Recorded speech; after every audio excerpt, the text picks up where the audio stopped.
Oh, yeah. There it is. Tuesday on the middle. Yeah. Barrett Brooks and Harry Mays. We're going to have Dave Zangaro from NBC Sports Philadelphia, covers the Eagles. He's going to be down at the NovaCare complex today. Well, we're going to bring him on in a few minutes. But I got to get to this game last night, Barrett. I actually stayed up for the entire game. Say what? Yes, this Manning cast is eating into my sleep habits because I simply just cannot turn it off. You know, I didn't watch the Manning cast. I watched the regular game, but I was bouncing back and forth. I was watching the Gonzaga game too. Oh yeah, you're already into dialing into college hoops. Who were they playing last night? Oh, but damn it, they were playing Central Michigan, and that's what caught my eye. Central Michigan. Yes. Wait a second, you're watching Central Michigan basketball?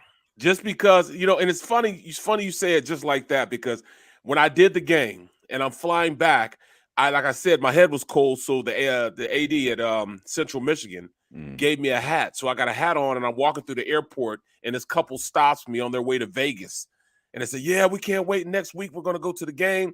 They're playing Gonzaga." And I just put two and two together. I was flipping through the channels, and bam, there it is. So I started watching it just because that family talked to me about it, because I just did, you know, the Wednesday game. Oh my God! You know, Mac action. You know what I'm saying? Mac action. Yeah. So you know, I you know, that's the only reason why I watched the game. But I tell you what. Wow. I tell you what, man. I hate to do it to the rest of college basketball, but Gonzaga is the truth, man. Oh yeah. Yeah, I mean, they are really good. Yeah. They got this new freshman, man. Unbelievable. Yeah. Man, this kid can do everything. He's almost 7 foot. I mean, runs like a guard, shoots like a guard. I mean, he is pretty good, bro. But the game is tomorrow, though. I think it's either tomorrow or on Thursday or Friday, but they play UCLA, who's number 2 in the country. Oh yeah, okay. So that's coming up in a day or two. Yes. Now I'll watch that game. Yes. You know, I'm not dialing into Central Michigan fans from Mount Pleasant, Michigan, seeing you in your hat. Okay, right. They sound like very nice people, but very nice people. I got no time for them. I'm sorry, and I'm not making time. Let me see. I'm going to try to find Gonzaga here, because I know they have a great squad. Well, his name is Chet Holmgren. Oh yeah, I remember him as a recruit. Yes, sir. Yes. 7 foot, wow. but only weighs 190 pounds, man. But he plays physical. Yeah, he's smooth. He's got the jumper. He's got a 3-pointer. He can drive to the basket. He finishes plays. He got the fadeaway. Yeah, I'll tell you what. You know, he could be. He's nice like that. You know, he was the number 1 recruit in the country last year, if I remember. Exactly. Yeah. Yep. The number 1 recruit in the country. Yeah, and then they still have that Drew Timme guy, the forward, who was on the squad last year. Exactly. Still a monster. Yeah. In fact, he didn't even really have to play much this last game. They kind of set him down, gave him like a vet day. He was on and off the bench every once in a while. You know what I mean? Wow. Yeah. Well, they destroyed Central Michigan. Oh, yeah. That wasn't much of a game. No, but I mean, I just enjoyed watching this new guy coming to the fold. Holmgren, you know, he's the real deal, man. That's a great name, Chet. Yeah.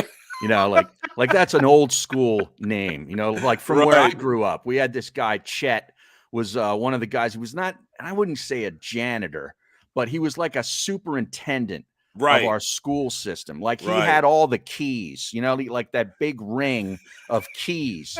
And it's like 50 keys on this guy's ring. And he had keys to every door in every elementary school, junior high school, and senior high school, and all the keys to the buses and everything. Like he ran all that shit. We had a guy named Dave like that. Dave had all the keys. He had all the keys. Yeah. I used to, you know, I had to always get him because he had to open up my locker. Right. I never knew the combination to my locker. Of course. So, here comes Barrett. Get ready to get your keys out. Here he comes. Or he'd open up the gym. You know, we want to play ball in the gym. He'd be there to open up the gym. But, you know, that's because I never used my locker. Yeah. The books went in there and they stayed in there, man. If I didn't learn it when I was sitting there, in class, I just wasn't learning it, man. Yeah. But you know, that's one of my, you know, that's one of the things that I do well. If I sit down and I watch it, or I sit down and hear it, then I'm good. I got it. Our guy was Chet Klein, was his name, his full name, and he had this nice buzz cut. You remember the old buzz cut? You know, It's like, you know, he's right out of the 50s. Right, This guy. And he'd also run like the basketball leagues on like Saturday morning when we'd go down and do, you know, Saturday morning basketball in the wintertime at the high school. And then he'd run the summer camp stuff. And we'd have these big games every Tuesday and Thursday night. And people, you know, from in the town would all come down to watch. And I'm like in 6th, 7th grade, and I'm playing. I could shoot back then. I wasn't tall, I wasn't fast, but I could shoot. And I remember, I swear to God, I remember this. And I was thinking about this the other day. It's funny, this Chet guy comes up, and I'm thinking about it because I got hacked on a shot, and they didn't call it. Chet's one of the referees. Okay.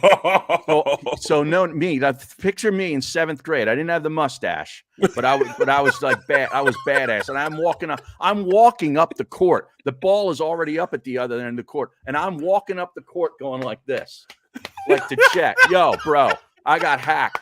He gave me a technical foul. Boom. T out. I can see you doing that too. I can see it. Yeah. I can see that happening. You know, what are you watching? Yeah. What game are you watching? You see the foul. Come on. WTF, Chet. And I'm smacking my arm, and he gave me a technical foul. Boom. Set me on the bench for a while. How about that? That's what it's all about, man. That's what it's all about. Yeah. You know, so you know I knew Dave. I knew Dave very, very well, just because Dave was the guy that always opened up my locker. Always. That's always awesome. opened my locker up.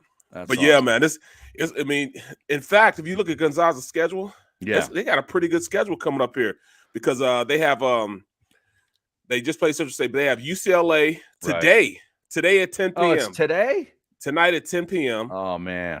Then they have Duke. On Friday. Friday at 10:30 p.m.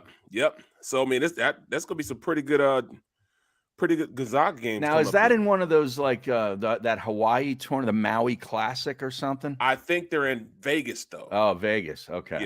Yeah. Yeah, they got Alabama too, who's 10th ranked in the country coming up. And then Washington, Texas Tech. Then they get into their league play, which they just dominate that league. Yeah, it's not. They don't even really have to play, man. They should. They put that's where they get their young guys reps. Yeah, BYU is ranked, and they're in their league. They're ranked 18th right now. Right. Other than that, it's pretty simple. Yeah, they're a good squad. So, well, we'll get into this Giants game too. We got Dave Zangaro coming up in a few minutes from the NovaCare complex. Your overall thoughts just in a minute on last night's game. I mean, the Giants stink. Maybe the Eagles will beat them twice. Bro, in all actuality, I thought their defense played pretty good in the first half. The second half, halfway through the second quarter, I mean, Tampa Bay just took off. I mean, they just couldn't do anything for them. They did not have not one answer for any of the questions they were given by Tampa Bay. Yeah. They just don't know what to do. And I thought with their running back coming back and you can't think he's going to come back and make an instant impact that fast. And he didn't. So I mean, I'm looking at this Giants team. You know, I could spend a whole day just talking about their inefficiencies and how they match up against the Eagles. And it's glaring how good this Eagles team can be in this division. Right. In this division. Right. Now, the Eagles have beaten the Giants 8 of the last 9 times they've played and 12 of the last 14 times they've played. Exactly. You talk about owning a team in your division. Well, they beat them. They barely beat them the first game. They barely beat them the first game. I think it was in New York. Well, in their stadium. They barely beat them, but they beat them. But then they came back the second game, and Jones ran all over them.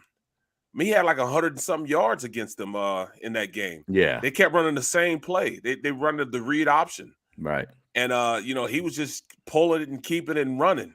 I remember he had a long touch. He had 2 long touchdowns in their games against them. One was like 60 yards. No, one wasn't a touchdown when he felt like he was Bambi. Oh, remember yeah. that? Yeah, I remember the turf monster got him. Right. Yeah. He fell before he went in to score, so he didn't score on that one. That was the first game they played. But the second game, he didn't fall. Right. He pulled it, and he had a 40-yard touchdown, man. But, at the end of the day, man, if the Eagles continue to play the way they're playing, and it should be no respect factor with Daniel Jones. They just need to stop the run and play those receivers tight. All the mistakes that he makes as far as turning the ball over, they should have a field day. Yeah. Oh, there he is. There he is. Look at this. Look at the backdrop he's got. He's got the linked rib right behind him. Yeah, I'm at the NovaCare complex. I have a few of these set up in here for us. I've never actually used it, though, I don't think. That's awesome. It looks great. Yeah, it looks good, right? Dave Zangaro, NBC Sports Philly, at D Zangaro, NBCS on Twitter, joining us. And see, you got a lot of... Wait, hold on. I'm sorry, Harry. Before we even start, I first have to apologize to Dave in front of everyone.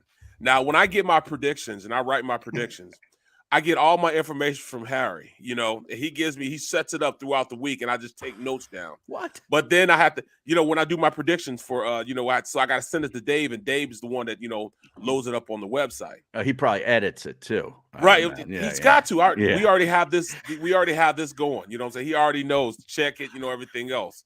You know what I'm saying? If I forget something, I'll call him. Hey, could you put this in? Right. But the big thing is, I'll do it and I'll forget to send it to him.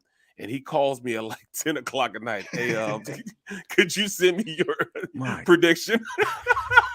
I always feel bad bothering everyone, but it's like, it's especially bad on the weeks where I'm traveling, like, because I normally leave on Saturday morning to fly for road games. I'm like, I really need it before I get on the flight. Don't feel bad bugging him. Trust me. Honestly, serious. This is an epidemic, Dave. I'm serious. Everybody that has to deal with him as far as emails and messages and is going through the same thing. It's a recovery group. We should have like a therapy session for all of us, like Dave, intervention, Amy Fadul, me, and the list goes on and on. Bro, I never check my email. Tuesday, yeah. Right. I never check my email. In fact, the last time I logged onto our company email was the last time I talked to. I'm embarrassed because I haven't. It's been about 2 months since I logged on. 2 months. Company. Yeah. So if Big Boss needed me, I don't know. I just try to stay out of trouble. That's all. I just stay out of trouble. I just don't do anything that I need to talk to the big bosses. You know what I mean? I'll leave it alone. But the last time I did it was. I think if you haven't checked your email in 2 months, you're in trouble. Oh, no? Still here. I'm still here, so that's all I'm worried about, man. So what's up, Dave, man? What's going on? On that note, what's up, Dave? Welcome, Dave. How you doing? I had this guy he used to let me in my locker, man, when I was in high school, man. Dave, his name was Dave too. He was like my partner, man. Like, hey, Dave, I don't used to call him Mr. Dave. All right, I'll be there in a minute. I don't have my key. Yep. Same thing. This has been going on all his life. Yeah. There's always a Dave just like helping you out along the way. Right. What would you do? Where would you be without the Daves in your life growing up? Exactly. Right to this day. Seriously.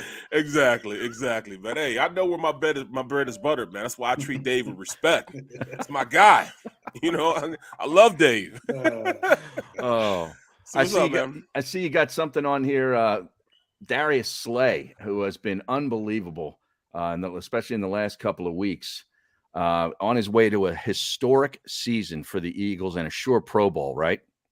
Yeah, I mean, you would think Pro Bowl at least. Yeah, he has maybe all pro. Maybe all pro. Yeah. The Eagles haven't had an all pro corner in nearly 2 decades. So, I mean, it's been a long time since we've seen a corner play at this level here. I mean, the last Pro Bowler they had was Asante in 2010.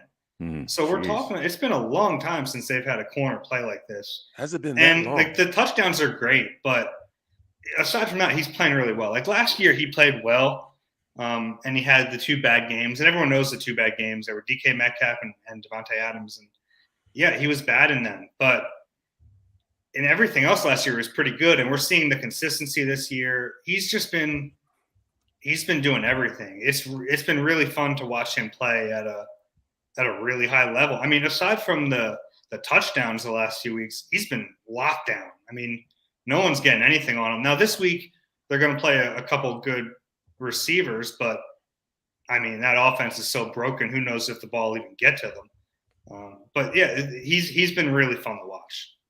Yeah, and opposite of him, You have Maddox and you have Nelson, and both of those guys have played well when you put them in a position to be aggressive, But, far be it for me to, talk about defensive back because I played offensive line. But I do know if you get up tight on receivers, you take away that first read of the quarterback, then you'll do pretty good against a guy like Daniel Jones. So do you think Gannon still keeps up with that like he did last week? Because he didn't respect that. He didn't respect the quarterback, so he played tighter on the receivers. Does he have that same disrespect for Jones? He should. And it's not just Jones, it's that offense. It's broken. And it's funny, you look at some of their players and you're like, all right, like the line's not very good. But I mean, they have Saquon back. They have Evan Ingram, who's a decent tight end. He can't stay healthy, but he's a decent tight end. They have some weapons out there. Daniel Jones at times has looked serviceable, but that offense is just broken. I mean, if you guys watched that game last night, it was brutal to watch. It was almost too bad. If you're the Eagles, it's like you want them to be bad. You don't want them to be that bad because that's almost like a wake up bad game. That's almost a game where you look at it and say, well, we need to change a lot. And if you're the Eagles, I think you almost want them to be bad, but not like that. That was bad to the point where the Giants are probably looking at things today like, we might need to make some bigger changes here. Yeah. I don't know if that means Jason Garrett, but I'd think about it after what I saw last night. I really would. Yeah. There was a play. We're going to put it up here later in the show because I found it on Twitter where 3 wide receivers all basically ran into one another in the middle of the field. And Daniel Jones, it's, all 22 like film. You see these 3 guys coming to the middle of the field and they're surrounded by 2 or 3 Tampa players, but they're all in like a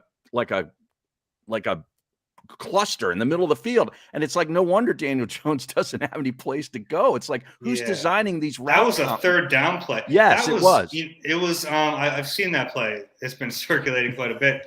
The Bucs showed some pressure and they backed off. First off, they beat him with a 3-man rush.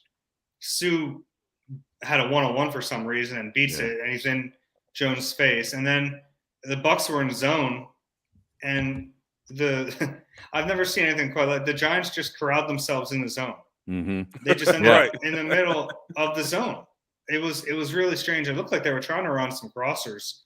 It was bad. It was. And really they picked bad. one another instead of picking the defenders. But and they were getting all that pressure without Vita Vea last night. Were the Buccaneers? That's load. Load is right. Yeah. And once he gets going one way, you can't stop him going that way. But I mean, you look at it, and when I'm looking at these games, I looked at the Kansas City game. They weren't just blown out. They were in the game. I look at even the Tampa Bay game. They played well enough that they were in the game. I mean, I say what you want to say, but that's a world champion. So I just think now that they have the identity that they have, and the mere fact that they're going to run because they want to run and not because they're influenced by statistics telling them that they should run, I think they have a fighting chance of getting a lot better this year. And, it might make them want to sit around and not go waste a pick on a first round quarterback and ride the wave with Hurts, which puts them in a great position now to use those 3 picks more wisely than in a quarterback or going out in the free agent market and getting a quarterback for free agency. Yeah, he's been really good the last few weeks, and I've been impressed. People always think that I'm like an anti-Jalen Hurts guy, and I never have been. I wanted to see it play out, and I thought there were some issues with him earlier this year that concerned me. I thought there were issues with his accuracy. I didn't think he threw with great anticipation, but I also realized that the offense wasn't really helping him out. I mean, when you're asking him to do everything, he can't do that. Maybe he'll never be able to do that, but he certainly can't do it now, and he's basically still a rookie. So seeing them scale that back and become a run-first team, I've been impressed. I think it probably took a little too long, but you give them credit for what they've done, and I give them a ton of credit in that Saints game because you're facing the #1 run defense in the league. And early in the game, they did bottle them up a little bit. I was worried that Nick would say, forget this. Let's air it out. We can't run on these guys. And he did. Yes. Right. He stuck with it. He said, no, this is what we do. This is who we are. And I thought he made a great point after the game. And it's a point that I don't think we talk about enough. they looked at the Saints and they said, yeah, sure, they've done really well against other teams trying to run the ball, but those other teams don't have Jalen Hurts.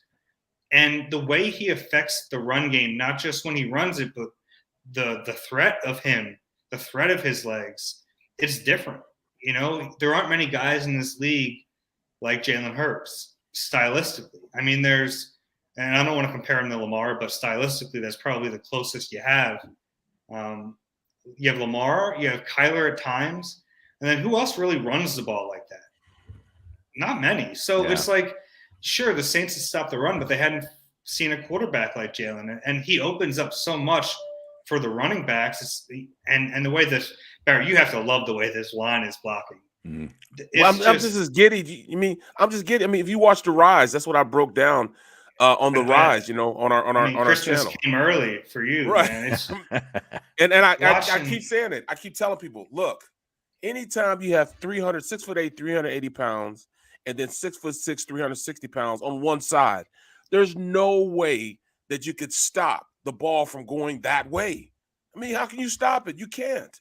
And it's everyone too. It's like everyone is talking about, you know, Mailata and Lane and Kelsey because they're making the highlight reel plays. Jack Driscoll's playing really well. Very at right guard. Yep. I mean, he's a good run blocker, and Dickerson's playing well. That unit right now is just, it's fun to watch. And Mailata's just a bad man. Mm-hmm. My goodness, he's playing with some edge. What if he stays pissed off like he was? Like, you know, I'm sitting back and I'm talking to people like, you know, and I hate to do it because I don't want to, you know, bring Carson up, but I have to. But you see how he was fighting for Carson and was pissed off because he pushed Carson late out of bounds. And then Mailata from that point took it upon himself with a personal vendetta to whoop 92's ass every single play he could. He tried to fight him every single play. What if he keeps that same attitude and it becomes infectious through the rest of that offensive line? Then they're really some bad boys. Oh man, you know. And you know what's funny about him? And I can't wait to talk to Jordan this week. We need to talk. But they never did it for Carson. They never did that for Carson. Well, what are they doing now? They did. Some of them did. I mean, Jason Peters fight anyone who touches any quarterback. Right. But it's funny with Mailata because, and I can't wait to talk to him about this week. You know, all these other offensive linemen have played offensive line for a long time. And it's like, it's ingrained in you to protect the quarterback. Don't let anyone hit him.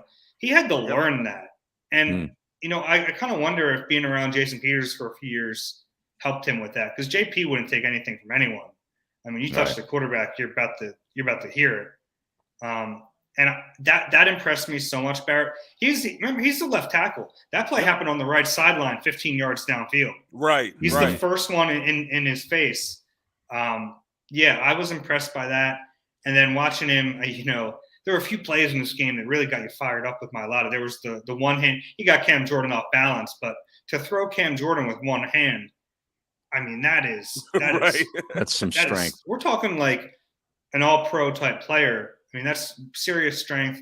And then I liked seeing him mix it up with Davenport. He finished the block, pancaked him, and then got up over him. And Davenport didn't like it. I get it. It's tough, you know? Yep.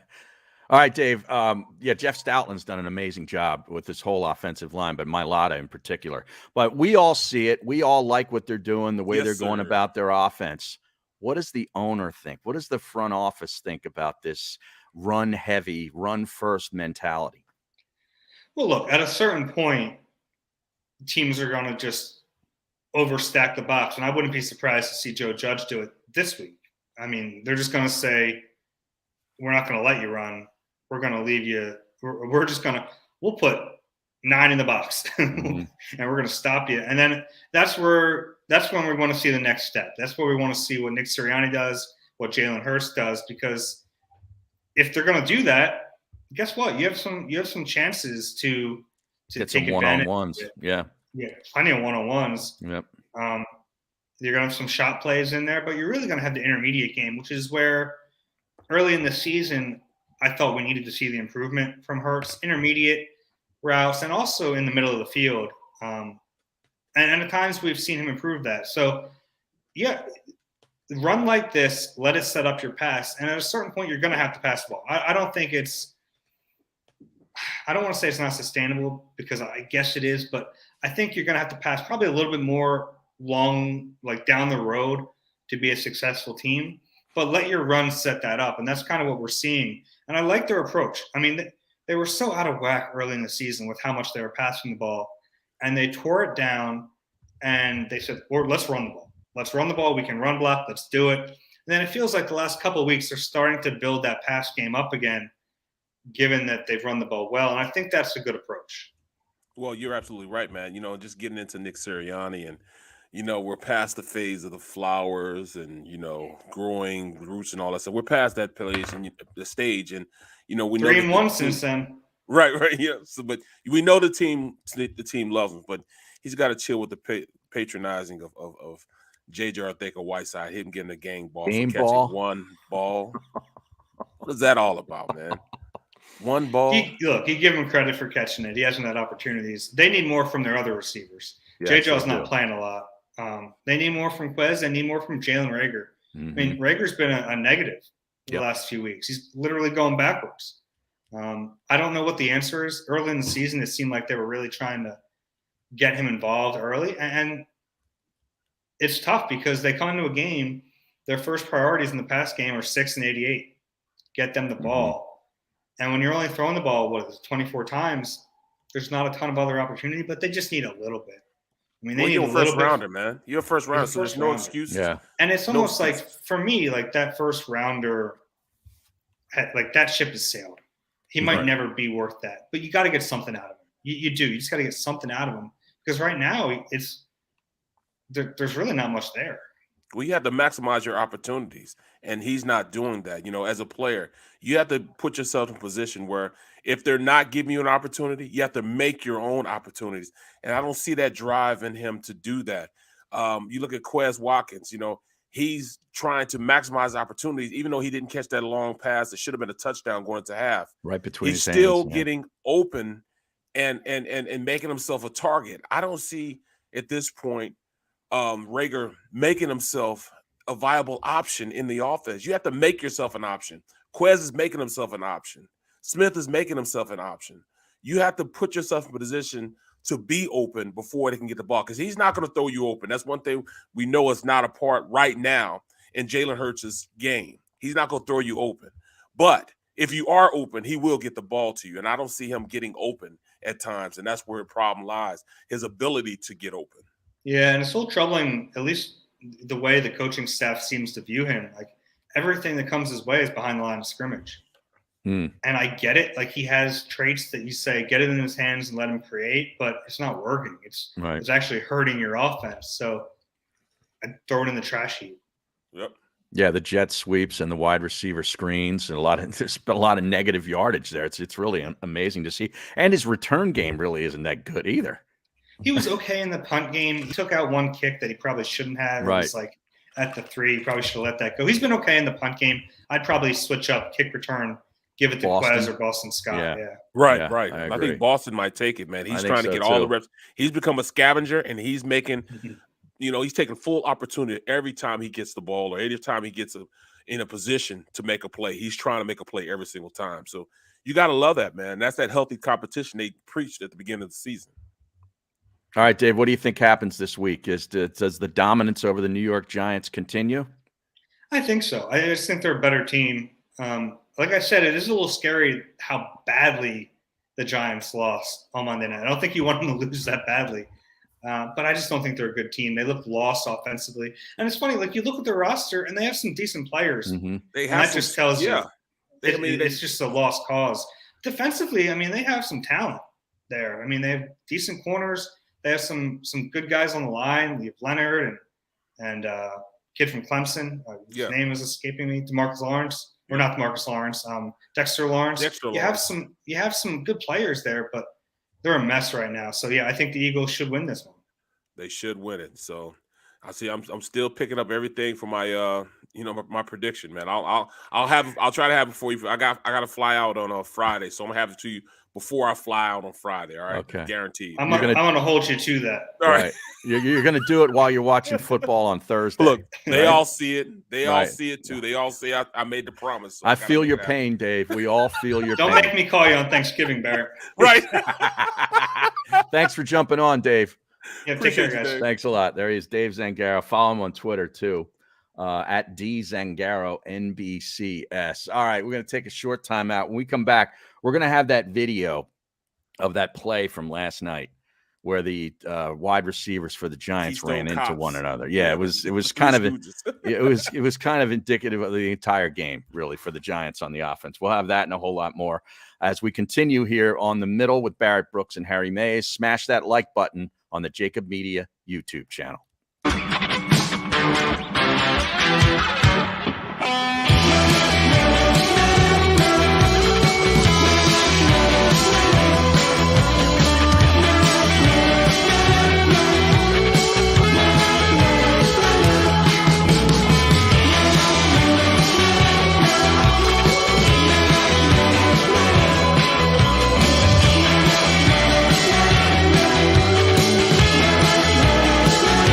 At Stateside Vodka, every new customer gets the world's best rocks glass, free.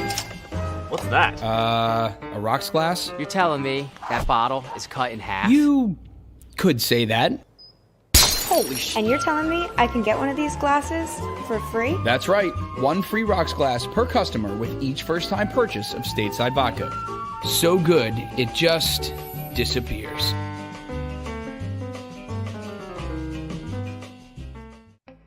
As a hard-working American, you've never experienced how tough life can be until now. A catastrophic injury while working on the job. A personal injury from someone else's negligence. Turned away by other law firms in the region who didn't bother to learn your story. It's time to meet the Fritz & Bianculli Law Firm and managing partner Brian Fritz. Badly injured? Call the Fritz & Bianculli Law Firm. Find out why they say, "We got this."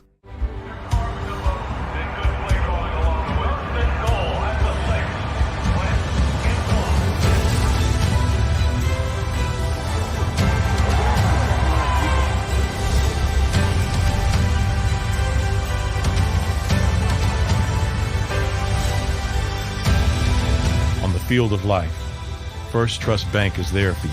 Champions on three. 1, 2, 3. Because Philadelphia dreams deserve a Philadelphia bank. The savoring taste of a good bag of beef jerky is so enjoyable at any time of the day, as long as you can find it. Here's what we suggest. Pure Bull Beef Jerky is our answer, and soon it will be yours. Locally produced in the Philadelphia region, this high-quality, healthy protein snack is easy to secure. Go to steersnacks.com, and you'll see hot garlic, tropical heat, Pure Bull dry rub, and our favorite, Huck and Fod. What's that? Huck and Fod. Go now to steersnacks.com. Go for the midnight dares. Go for the game. Go for the hits. Go for the fans. Go for the win. Go to Ocean Casino Resort. Book your trip at theoceanac.com.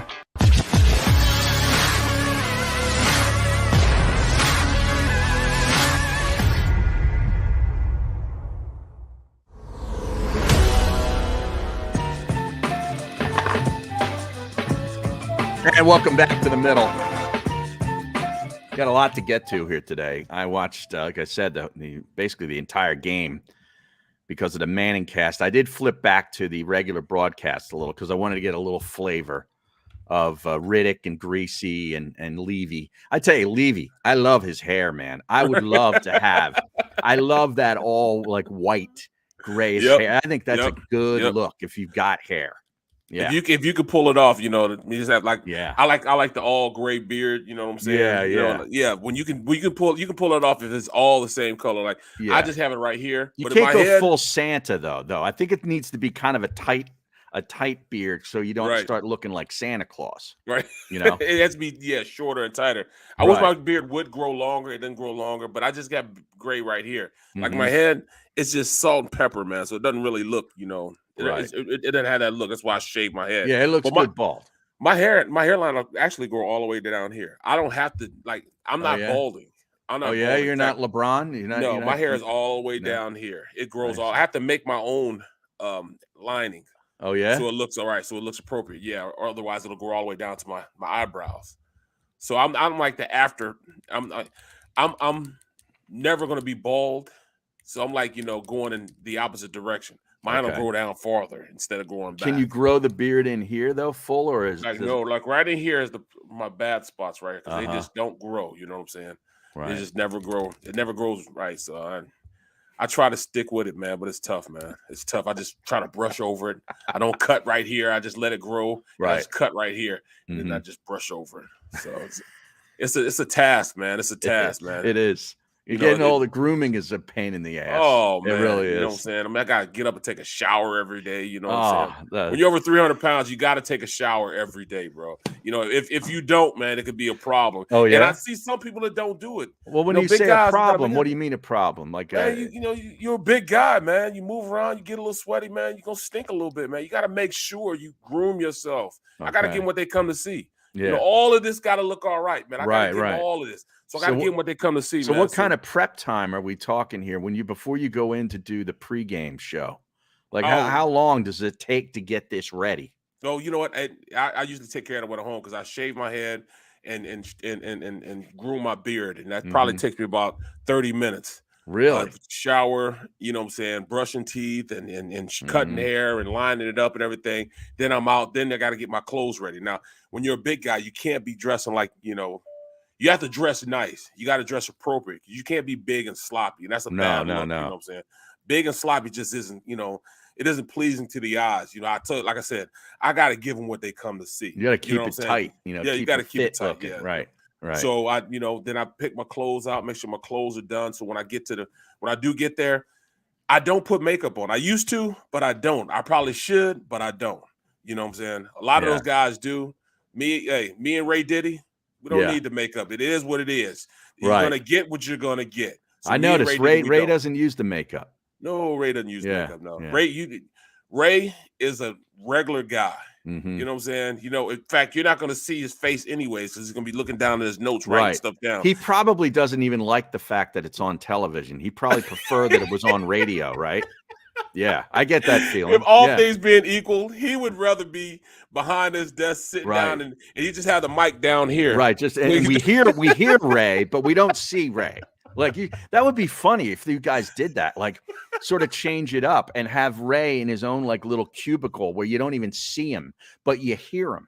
Well, let's go to Ray. Right. Yeah, exactly. Ray from the closet. And you hear him turning over the legal pad sheets as he's giving you all his takes from the game, but you don't see him.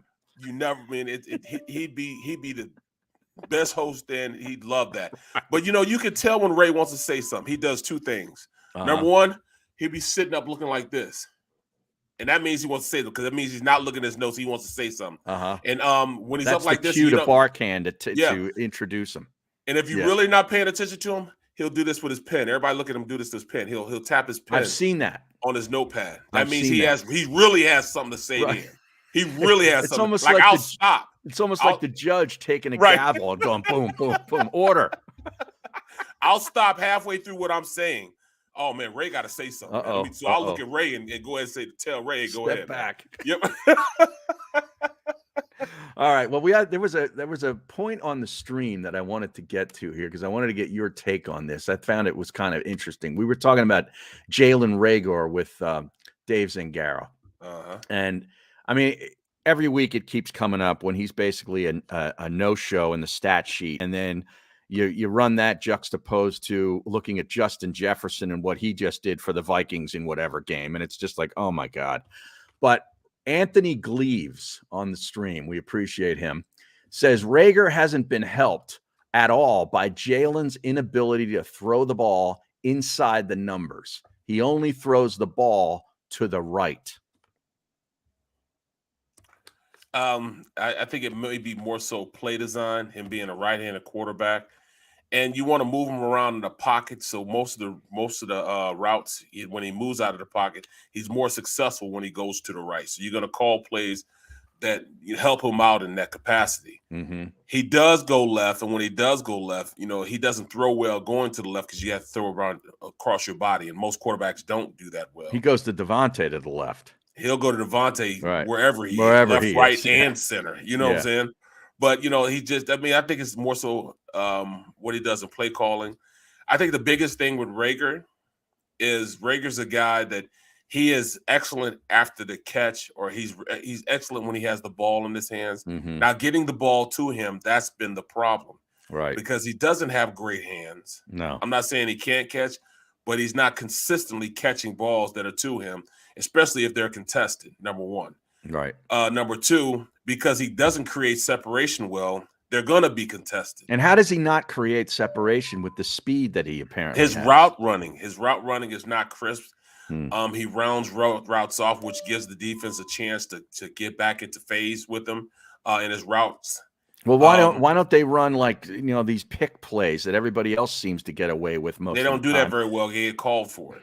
Yeah, their guys are young, so they don't know. They don't like if you watch the older guys, when they had Ertz knew how to do it without getting a call. Mm-hmm. These guys don't. Even Smith had one this last game where he engaged the guy and put his hands on him. Right, he got called for it. Yeah, he got called for it. But I mean, Sirianni's the wide receiver whisperer, I thought. Well, there lies the problem. That's what we've been talking about. You know? That's supposed to be, who he is. That's his forte, and there really hasn't been any development yet of really Quez Watkins or Reagor, if you ask me. It hasn't shown me anything to say anything differently than he's just a coach. Mm-hmm. Also, Reagor has to understand how to run routes, how to get open. I mean, Smith came in already knowing how to do that, how to create separation. There are little things that you can do in route running that can help you out. Yeah. Little things you can't see, like when you can look at a DB. If a DB has you man to man, you're looking at a DB when you're running a route. If you run up to that DB full speed, look at him straight in his eyes, and you know where you're going, but he doesn't. Right. It gives you an opportunity then to make a move. You run right up. They call it, running right up. You almost like you're stepping on his toes. Get all the way up on his toes and then go with the route. That's the way you can get open. Or if you're running a route, if you're going inside, when you're going into the route with the BB's on you, lean the opposite way of what you're going to go. When you lean into his body, you're going to create a little separation when you leave up because he's going to be trying to lean into you. And that way you create the separation just by leaning in routes, just body position. And there's more reason for why they should have taken Jefferson, because he came from a school in LSU where they're just packed. The whole roster, the whole depth chart of wide receivers are pros. And they're working out and practicing every day against other pros at cornerback and learning how to do these things where they can come into the league a little bit more polished, and ready to go and hit the ground running like Devontae is at Alabama. You don't go to TCU in the first round and take a freaking wide receiver. The Redskins did it a couple of years ago when they were still the Redskins. That kid Doxson, remember him? Yep. He stinks. He was out of the league, I think, 2 years later. Another TCU wide receiver. I mean, come on. I don't know. You didn't make the right decision. There was no, and I think they were trying to say, all right, Jefferson he was a slot receiver. Yeah. Come on now. Yeah. Come on. No, the thing is they're smarter than everybody else. And how he was going to get there. Wow, they got that guy from TCU. I didn't see him as a first-round pick. Look at this guy. He's a stud. That's what that's all about. Right. Neither did I. And there's a reason for it. Like I was talking to Ray about it. And Ray, when we did our evaluations, I did my evaluation. I had him late second, early third. And Ray said, Reagor. Yeah, Jalen Reagor. Right. I said he was late second, early third. Okay. And Ray said, well, he had him first. I mean, he had him early to late third round, not even in the second round, early to late third round. He thought he was a third rounder as opposed to him being a second or a first. So we were both. I was like dumbstruck when they called it because we're doing a show. I said, well, I don't know about you, Ray, but I didn't think that I thought they reached to get him. But I understand why they got him, but I don't understand why they got him that early. Jalen Reagor was more so a guy, like you said, just a guy. The prototype that he should be, and he should be watching film on, is Deebo Samuels. Oh. He should not sit. He should not spend 2 minutes watching anything on TV. That guy's physical. Yeah, but Debo. Debo Samuels and how he plays the game, how they open up and maximize his potential by having him do all these things, you know what I'm saying, to get him the ball. All right, and if he sees that, he could probably do it. We've seen some teams putting wide receivers in the backfield, utilizing. San Francisco did it, with Samuel.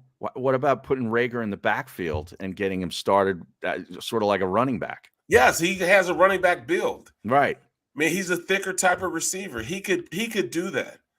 But he has to learn how to do it, how to be a pro. He hasn't learned how to be a pro yet.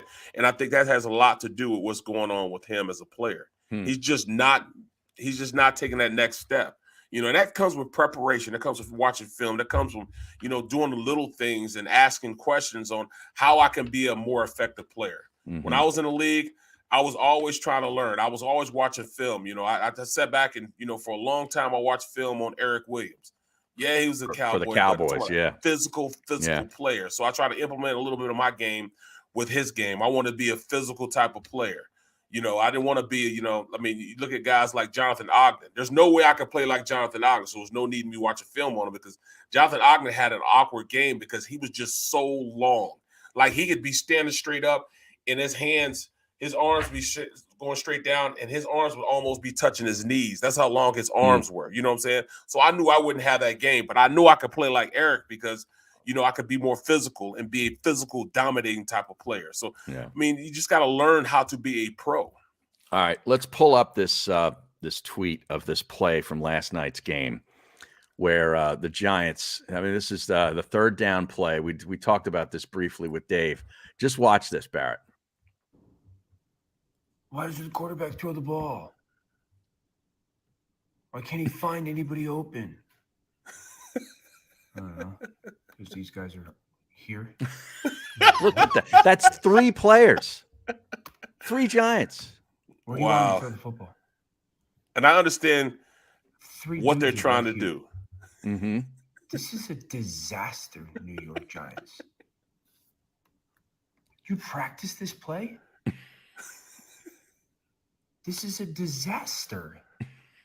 Who you want him to throw the ball to? That's Orlovsky from ESPN. It's pretty funny. It's a disaster. That is funny. That's the thing about football, man. It's all on film, and you can go back and pick apart all this stuff. And you know what? That's kind of the same route combination that Smith had against Denver when he got hit in the second window. Was it Denver or was it his second touchdown? Yes, against Denver. When he looked they had a drag route. If you see that, they had double drag routes on the other side, double crossing routes. But the first receiver is supposed to go, and then that second receiver, he has to delay a little bit before he goes and runs the same route.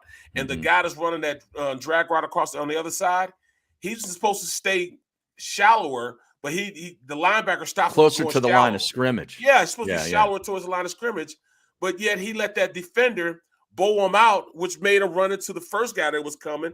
And then the second drag route, he's trying to go across, but he went too fast. So they're right in the same place at the same time. That's just bad, fundamental route running, number one, but coaching, number two. The second guy has a hold off on the right side. He has to hold off a little bit before he goes and makes that route.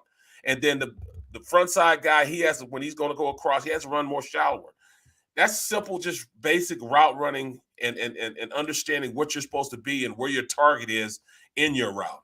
Right. That's just crazy, man. I feel his pain, man. That's simply ridiculous. Ridiculous. Orlovsky is definitely right for seeing that, man, because that was ridiculous. How do you do that? No wonder this guy's getting killed. So when you sit in a meeting, I can see Jason Garrett now just looking at me like, what is this? How could I cannot have coached these guys. That's his offense, man. Right. Yeah. Well, I love him, man. Jason Garrett was my guy. I played with Jason in Detroit, when I was with the Giants. He was there when I was with the Giants. He was a 17 quarterback. And you always knew, smart guy, Princeton guy. Yeah. You knew he was going to be a guy that's going to be a coach. You already knew it, man. He was helping Kerry Collins in his maturation to becoming a quarterback, so that's what he was there for. But he hasn't done much for Daniel Jones. No, he hasn't. What do you have? Two interceptions last night? Crazy. Yeah. But I feel bad for Saquon Barkley, not because he's a Giant. I just like him. And I'm not even a Penn State guy, but I just think he's, it's just wasting a quality his individual. It's just a waste. It's a waste of a pick. Right. That draft pick is looking like a total waste.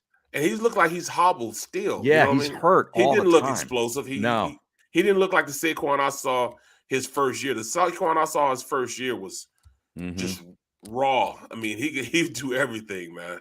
You think of that draft when they took him in 2018 with the 2nd overall pick. Right. I mean, I hate to say it because I love the run game, but this is why you don't take a guy like that high in the draft. Look at Zeke. Zeke went number 4. Look at him now. And I mean, he's had some really good years, but is he really giving you the type of production year in and year out? The problem is it just, it can go at any time. They took Saquon with the 2nd overall pick and then their 2nd round pick. And I remember when they made this pick because it was like when they had this awful offensive line and here's their guy in the middle. They're going to take this guard from Texas, El Paso. Will Hernandez. Yes, Will Hernandez. He's been a disaster. He got beat like a drum yesterday. A couple penalties, too. Yeah. He's grabbing everybody. It's been awful for that guy. So that's your first 2 picks. The one guy's hurt all the time. Yep. And, either that or you're behind in games and you really kind of makes him somewhat irrelevant because it takes away the run. And then the 2nd round guy just can't play. Well, you know what? Look at the rest of their roster. Kenny Golladay was the number 1 free agent. Their free last agent, year yeah. as far as receivers. He didn't look good at all. Right. I mean, come on, man. And then Kadarius Toney. He can't stay healthy. Right. It's a threat, in return game. Then you have Saquon. He can't. They had him throwing a pass last night, didn't they? Because he was a quarterback in high school. I mean, this is where they are at the gadget place, in week 11. Oh, my goodness. They threw the fat guy last night. Right. The offensive lineman they took from Georgia a couple years ago caught a touchdown. Thomas. Yeah. I mean, and he showed some athleticism. Yeah, he did. Too, didn't he? Yeah. He showed some athleticism, He's got better hands than Rhaegar. Right. Honestly, man, he made a nice play in the end zone. I was impressed. Well, you look at them, man. They have so many weapons. Just like Dave was saying on the offensive side of the ball. When I look at them, man, they got Kenny Golladay. Sterling Shepard is still a good player, receiver for Oklahoma. He's been the slot guy for the last 5 or 6 years. Darius Slayton used to be so in sync with Daniel Jones. He was almost their number 1 receiver back in the day. Right. Then you have speed and John Ross, former Washington wide receiver. He's he was never a speed developed, guy. though. In Cincinnati, he was a first-round pick too. Yeah, he was a first-round pick. Then you have Farrell Cooper. I think they just got him to be a special teams guy. But look at the offensive line. They went out and got Nate Soldiers and took him from Tom Brady and when he was in New England. Right. The Evan Ingram, yeah. He can't stay healthy either. Can't stay healthy. He drops too many balls too. Way too many balls. Yeah. Other than that, man, I just don't see anything going right for him, man. Nothing going right for them at all. I mean, you had Kyle Rudolph from Minnesota. I think he's just done. He made a nice play down the sideline last night. Yeah. They did. That was one of their good plays. But he's more than just that. He's he's one of those tight ends that you can use in so many situations. He was their number 1 threat in Minnesota for a long time, man. But he's not doing anything substantial right now. So they have the weapons on the offensive side of the ball. They have all the weapons. They just don't have, anything else. You know what I mean? Golladay is only played in 7 games, and he only has 20 catches. Wow. That's like 3 a game. I mean, for your number 1 wide receiver and your big offseason acquisition, that is anemic. Anemic. 0 touchdowns. 0 touchdowns. That's crazy. You know what I mean? That's really crazy. And then Saquon just can't stay on the field, man. Saquon is so good, man. I mean, strong, physical, slasher, speed, runs well in between the tackles. You can do a lot with him. They just haven't been able to use him because he's been hurt. And I'm not mad. Let him stay that way. 6 games he's played this year. Stay broken. He played 6 games this year, 2 games. Or no, excuse me. No, that's wrong. Not even that many. He hadn't played that many. He's played 6 games this year and 2 games last year. Yeah. Wow. Yeah. I hate to do it to him. His first year, he played all 16. And had total yards from scrimmage of over 2,000 yards. Right. He had 700 yards in the catching, receiving, and 1,300 on the ground. Wow. But it's been downhill ever since. He's got 2 touchdowns in the past 2 seasons. Played 8 games. That's one thing about Howie that I do like in the Eagles organization. They will not spare on offensive linemen. They'll go draft offensive linemen. If they don't do anything else, they will draft offensive linemen. Yeah. Well, that was an Andy Reid philosophy, I think, Right. that Jeffrey Lurie and Howie Roseman adopted. I think that was more Andy Reid than anybody else. Yes, and they've invested in that offensive line, and they're starting to reap the benefits now from that. Second round pick. I was like, man, why would they waste a second round pick? They could go with that safety that's playing with the Panthers right now. Why are they going to get Dickerson? This Lander Dickerson guy? Yeah. Well, it turned out that we needed Lander Dickerson in the worst way. Well, yeah, with the Brandon Brooks and the Sayamalu injuries. Right, My God. right. What are they going to do when Kelsey finally has to hang it up? Well, I assume that they're going to put Sayamalu in there? Sayamalu there, or even Lander Dickerson there.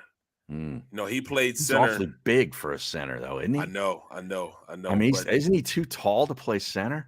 Well, I mean, that's what he played in college. Yeah, he played a lot of center in college and a lot of center, a lot of guard also. A lot of the centers in the NFL though are like 6'2", 6'3". Because it's hard to see around them if you're not. You're right. It's really hard to sit around them. So that you're right, man. It's he might be too big, but I mean, Sayamalu's probably a better fit anyways to be in an offense there. So I would put Sayamalu there, but I don't know how healthy he's going to be. Then you look at Brooks. I can't wait for the Brooks to get back. I haven't heard anything from him. No, I know. So I don't know what the word is. I mean, has he practiced or anything? I don't know. I don't know. Stream, you guys heard anything yet? What do you have? Back-to-back Achilles? Yep. That's rough, man. Yeah. But I don't think it was. I don't think an Achilles this time. I think. It wasn't. No, I think it was an arm injury, a bicep, tricep, or something like that, or a chest, something like that. Yeah, I know he's had an Achilles. Yeah, he did both. That's got to be the worst, man. Yeah, but you can come back from it. JP did. He came back and played. He had it twice. Yep. He had it twice. Yep. Back-to-back seasons. That's rough, man. Let me see if there's anything here on Brandon Brooks. Yeah, it was a pectoral muscle. Pec, yeah. Well, I played with a guy that ripped his pec and just never got it repaired and just kept on playing. Steve Everett. Oh, yeah. Yeah, he ripped his pec while I was in playing with the Ravens, and he didn't get it repaired. So if you look at his muscle in his pec is slid over, and it just stayed there. So like his chest now, he has a one big pec on one side, and he has a half a pec on the other side. Half a pec? Yes, half a pec on the other side. He just never got it fixed. So you have this big pec over here, and then the half a pec over here. I probably have a quarter pec. All right, now this is from September of 2021 on Eagles Maven, Ed Kratz, who I had on. We've had him on the show. He's been on Birds 365 too. It's saying that Brandon Brooks' season isn't over. Brooks suffered just a strained pectoral and not a full tear. Not the catastrophic rupture that befell Grant. This is saying that he could have been available as early as this past game. Well, that's what they were thinking. Yeah. That's what they were thinking. So maybe there was a setback or something. Right. Or maybe just not ready yet. But I think Driscoll's done a decent job. No, Driscoll's done a great job. He's done a great job. But still, even if Brandon Brooks is there, they would be even better than what they are right now. Can you imagine him blocking off his side? Right. With him and Lane there? Two guys that played together for a long time. Yeah. They could definitely go out there and make some definite hay. Yeah, I mean, you think about this running game that they've discovered in the last 4 weeks is right in line with Lane Johnson's return, isn't it? Yep. From his hiatus. Well, there's a lot of factors that you could think about that you look at this running game. They start running the ball when he came back, number one. Mm-hmm. But also look at the tight end position. You had Zach Ertz and 11 personnel and all that stuff, and Zach Ertz is not a good not a inline blocker, not a good blocker. No. So they trade him, and all of a sudden, bam! Now we're starting to run the ball. Mm-hmm. I mean, those two things coincide a little bit. I was talking to my producer, Mike Mulhern, and he said he was just researching, looking at it. It wasn't until those two guys left the offense that they really started running the ball, and it kind of coincides really with that happening. That's pretty when Dillard was in there, Dillard's not a run blocker. So all those games he played at the left tackle position, they weren't able to run the ball because he's not a good run blocker. Once Jordan came back and became the left tackle again, then things started to turn around and they started running the ball more. Yeah. See, that's why Howie drafted Dillard, because he doesn't want to run the ball. Right. So he's going to draft a tackle in the first round that just can pass block, and that's it. Right. Yeah. And you know what? I think he gets traded this year. Yeah, probably. I think he gets traded. And it'll probably be during the draft, and they'll probably get like a second or third rounder for him also. He showed enough that I'd be okay with that. Oh, no question about that. No question. Absolutely. All right, we got to take a short time out. We'll be back with more on the other side. We got some more video to go through. We got to discuss Mayor of Havertown. I tried to get to this yesterday, but we had too much other football stuff. But our buddy Rob Ellis dubbed this woman Rob E. Mayor of Havertown. We'll get to that and a whole lot more. Even your boy Barkan. Barkan is upset with the Eagles fans at the link. Why? Yeah, I'll tell you why in the next hour. Stay tuned. Barrett Brooks and Harry Mays here on The Middle on the JAKIB Media YouTube channel.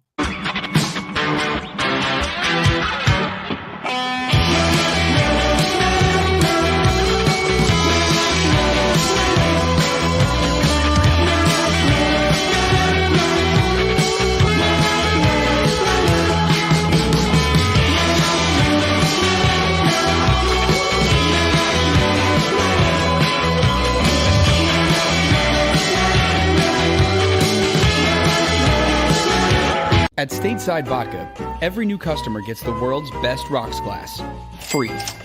What's that? A rocks glass? You're telling me that bottle is cut in half? You could say that. Holy shit. And you're telling me I can get one of these glasses for free? That's right. One free rocks glass per customer with each first-time purchase of Stateside Vodka. So good, it just disappears.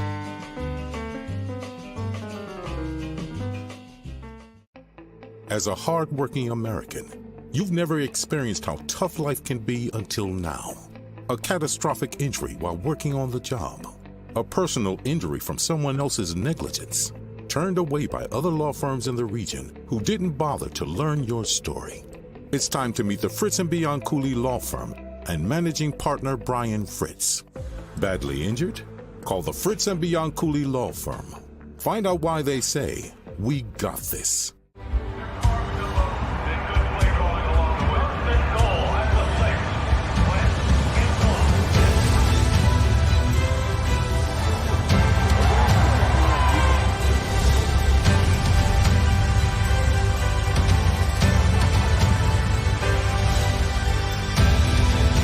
Field of life, First Trust Bank is there for you.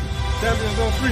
1, 2, 3. Because Philadelphia dreams deserve a Philadelphia bank. The savoring taste of a good bag of beef jerky is so enjoyable at any time of the day, as long as you can find it. Here's what we suggest. Pure Bull Beef Jerky is our answer, and soon it will be yours. Locally produced in the Philadelphia region, this high-quality, healthy protein snack is easy to secure. Go to steersnacks.com, and you'll see hot garlic, tropical heat, Pure Bull dry rub, and our favorite, Huck and Fod. What's that? Huck and Fod. Go now to steersnacks.com. Go for the midnight dares. Go for the game. Go for the hits. Go for the fans. Go for the win. Go to Ocean Casino Resort. Book your trip at theoceanac.com.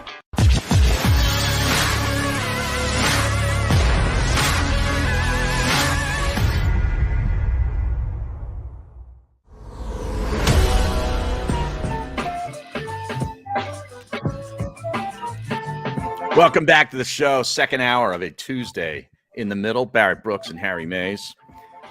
Thanks to Dave Zangaro for jumping on in the first hour, NBC Sports Philly.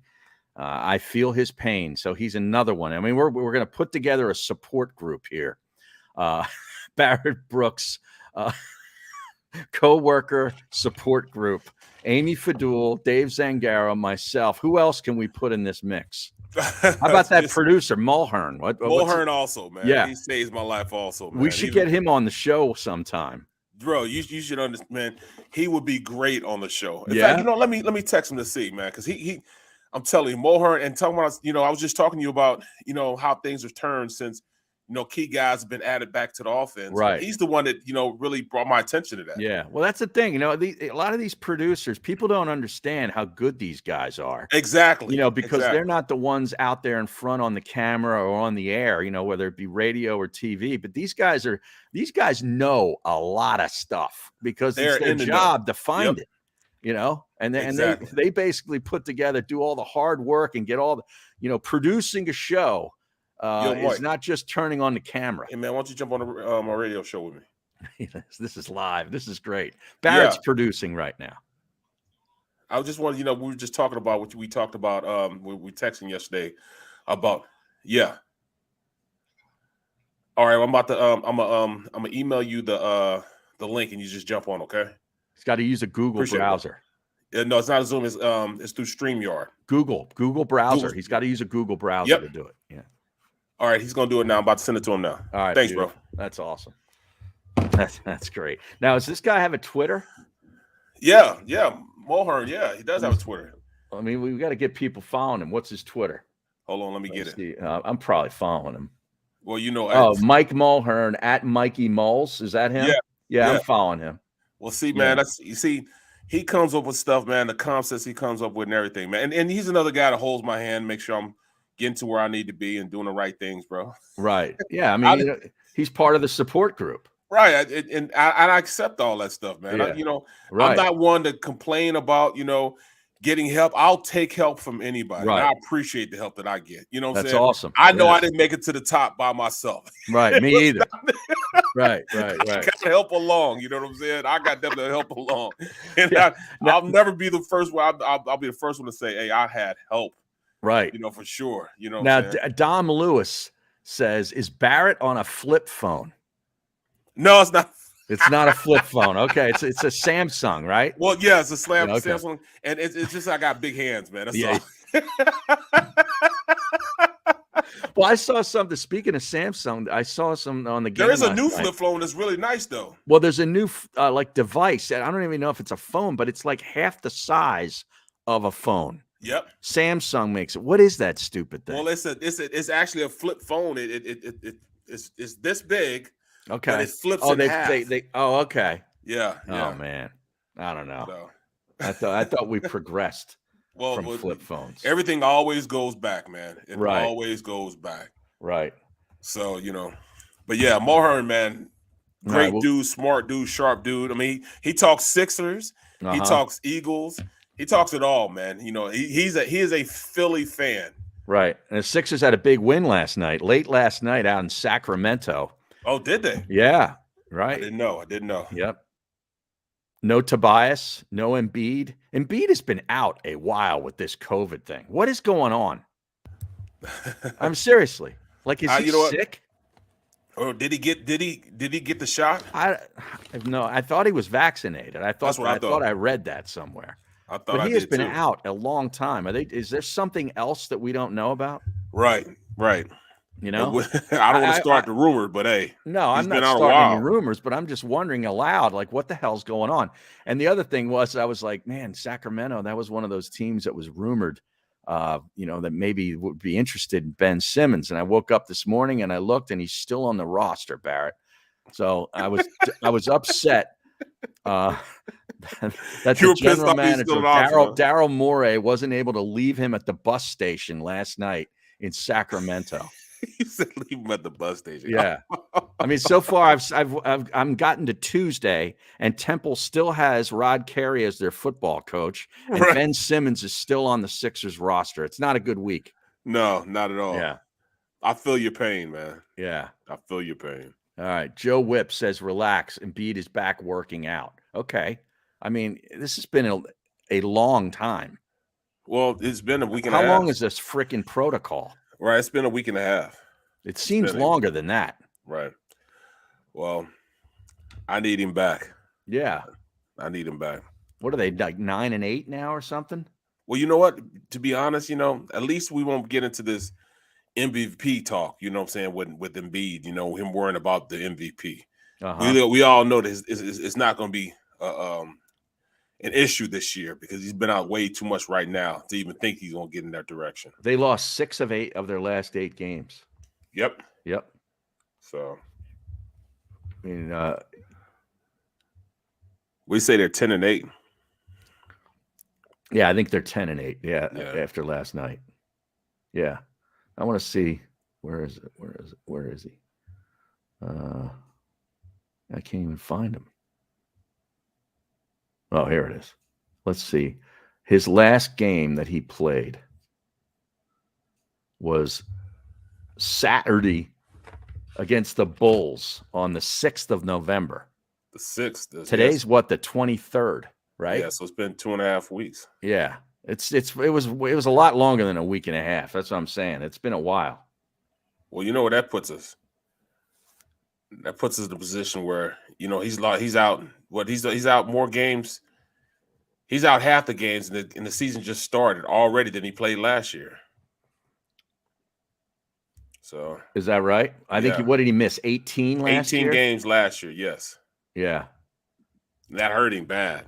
Well, yeah, that's the only reason he didn't get it. I mean, if he would have missed like 10 or fewer games, he would have been a lock, I think. No question. Yeah. No question. Yeah, his availability. He's played 1, 2, 3, 6, 9. 9 games? Is that it? Wow. Man. I don't know, man. He's got to come back. Let's get him healthy first. Well, get him healthy. We'll be. I mean, the virus. Did he really have the effects of the virus, or is this just following the rules? Like this might be the effects. Seems like a long protocol to be out, right? It's only 10 days. Vaccinated. Yeah, it was only 10 days if you're vaccinated. Well, it's 2 negative tests if you're vaccinated. If you're not, then you have to at least stay out 10 days. At the very least 10 days. Yeah, he's played 9 games thus far this season. That's it. Well, once we get him back, I think this team will get going back in the right direction. I'm just trying to figure out. There's no Ben Simmons news. Nope. I mean, we might be waiting in the long haul for what do you say, 4 years? That might be a possibility. No way. Is that Mulhern jumping on the show right there? Was that your doorbell? That was the doorbell. Oh, okay.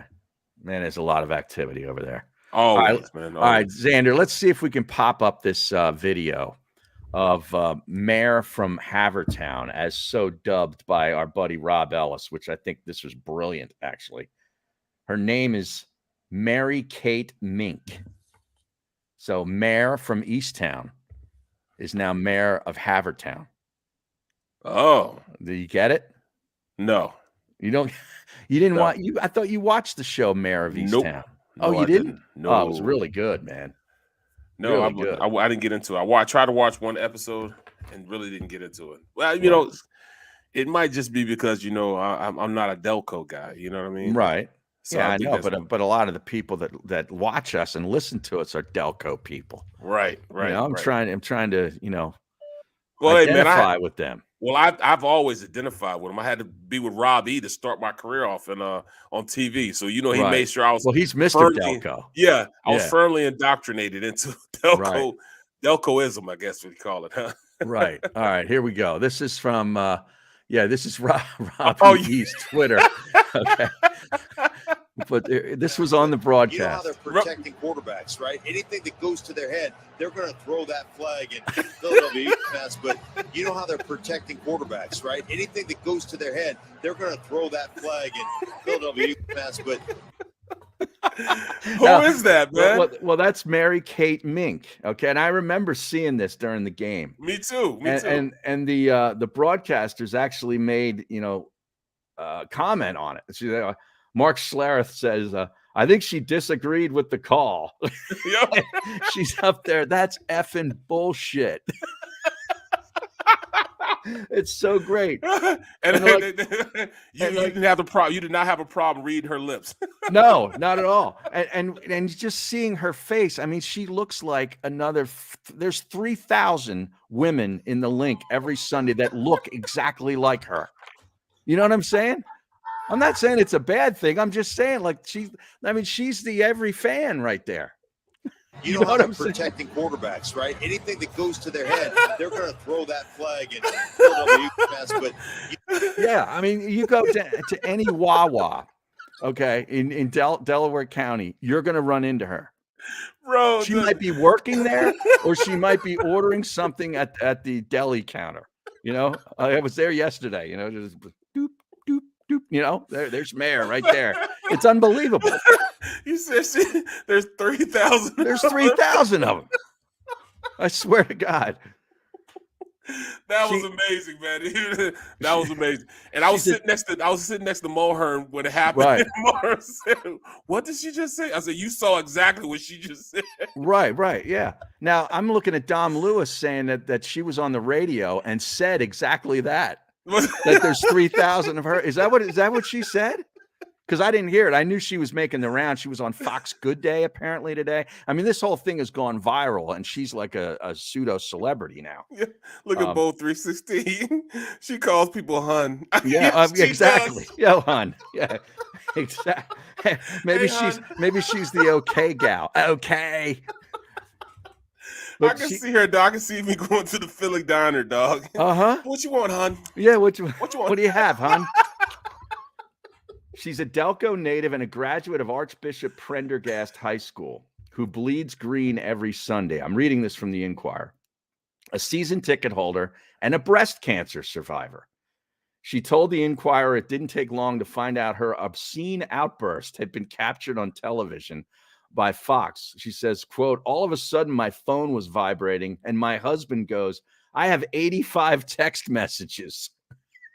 Everyone was like, MK, you're trending on Twitter and this and that. MK. And she said her mom checked in. Her mom's like, I'm mad at you because you cursed. I'm like, Mom, I didn't know I was on TV.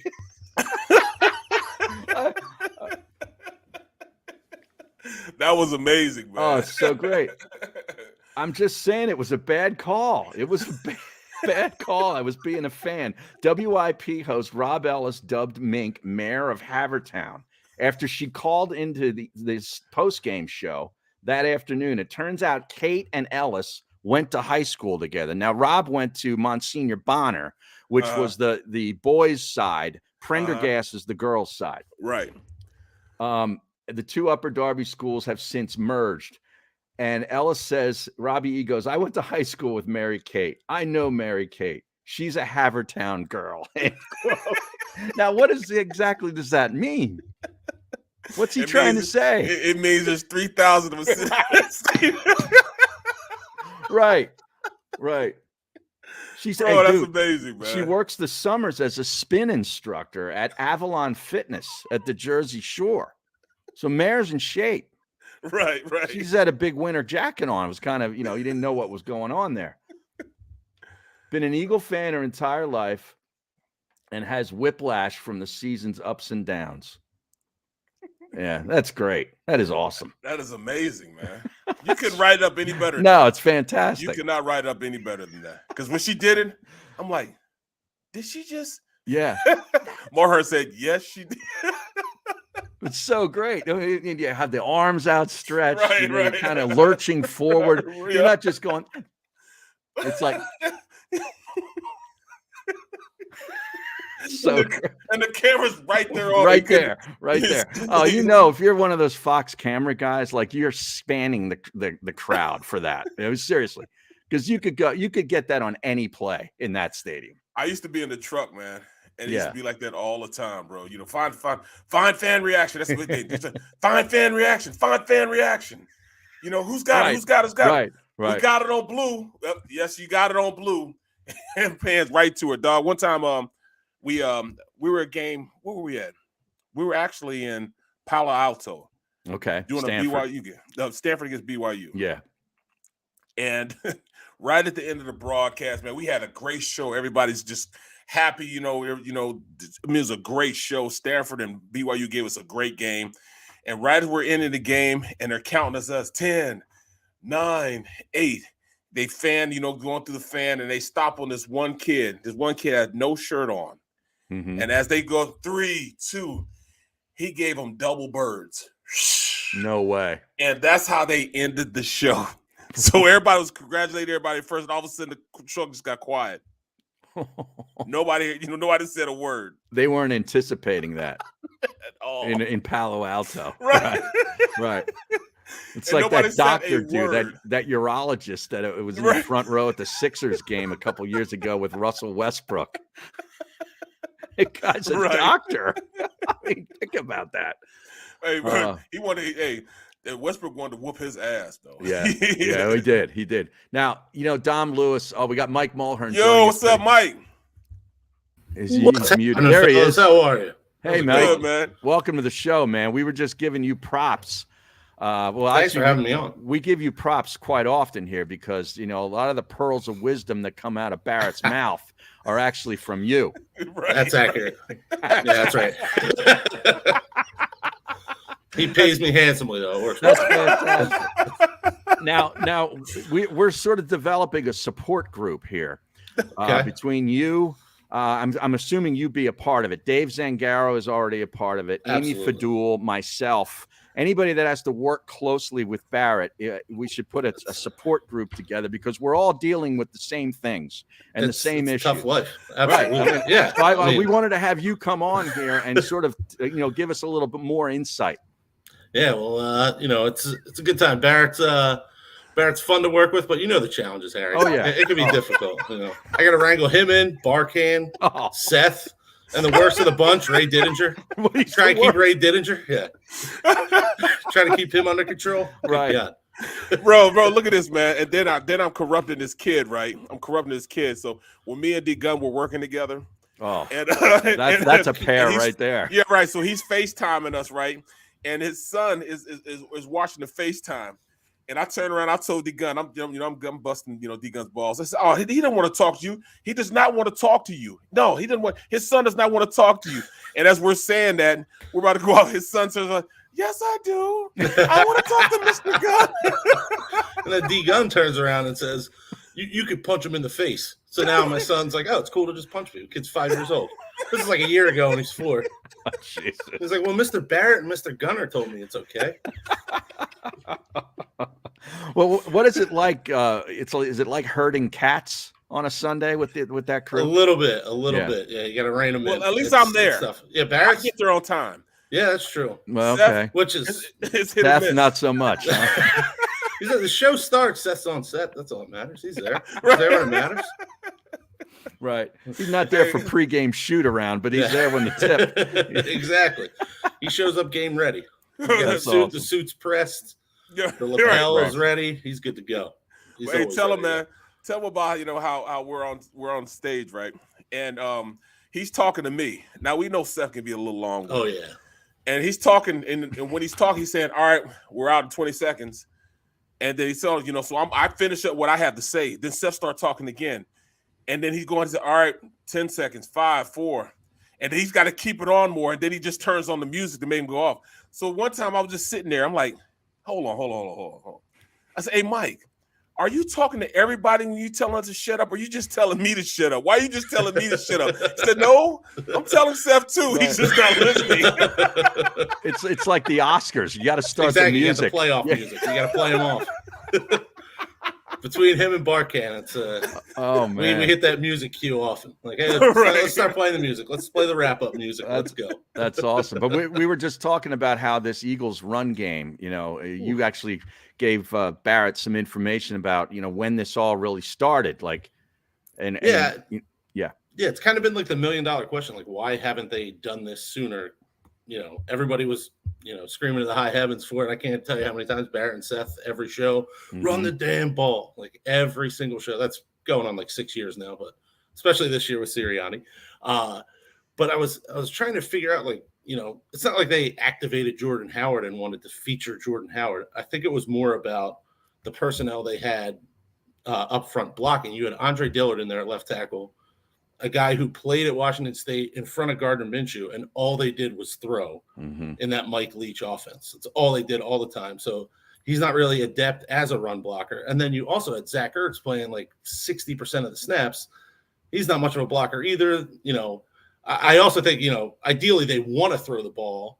Right. But the fact that they weren't having that much success, but then you turn around like, all right, maybe we need to run. Oh, wait, we can't because we have Dillard and Ertz next to each other. Dickerson was just getting his feet under him.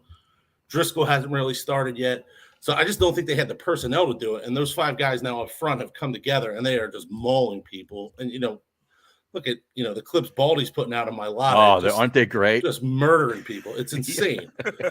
Barrett's like having a field day watching these games. You know, he's going nuts every play. Like, look at this block. Look at him pulling. Look at him tossing people.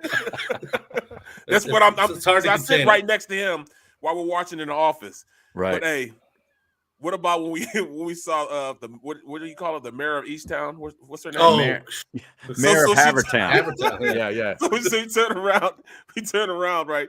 And they show her, and it's just big as day. She said, Mulhern goes, "What'd she just say?" I'm like, "You heard exactly what she said. you read her lips." Yeah. There was no audio, but you could hear it. Yeah. Right. Yeah, we got to see if we can get her on the show this week. We'll figure it out. No question, man. Maybe she should do the open. You know what I mean? We can do that. We try to have somebody to do the open. You know, somebody that you know, that can really, you know, just get the fans hype going into our pregame show. Right. I believe she would be great. She'd be great. She'd be better. Yeah. She'd be better than the Aguilar dude. You know what I'm saying? Yeah, we had that guy catching babies. Right. Yeah, I just don't know if we can't air what she's got to say. Probably we got to get that censor button. Might have the dump button ready to go. Yeah. Dom Lewis on our stream said she's got to ring the bell at the next Sixers game. Oh, that's a great idea. That's fantastic. That's got to happen. Yeah, that's got to happen.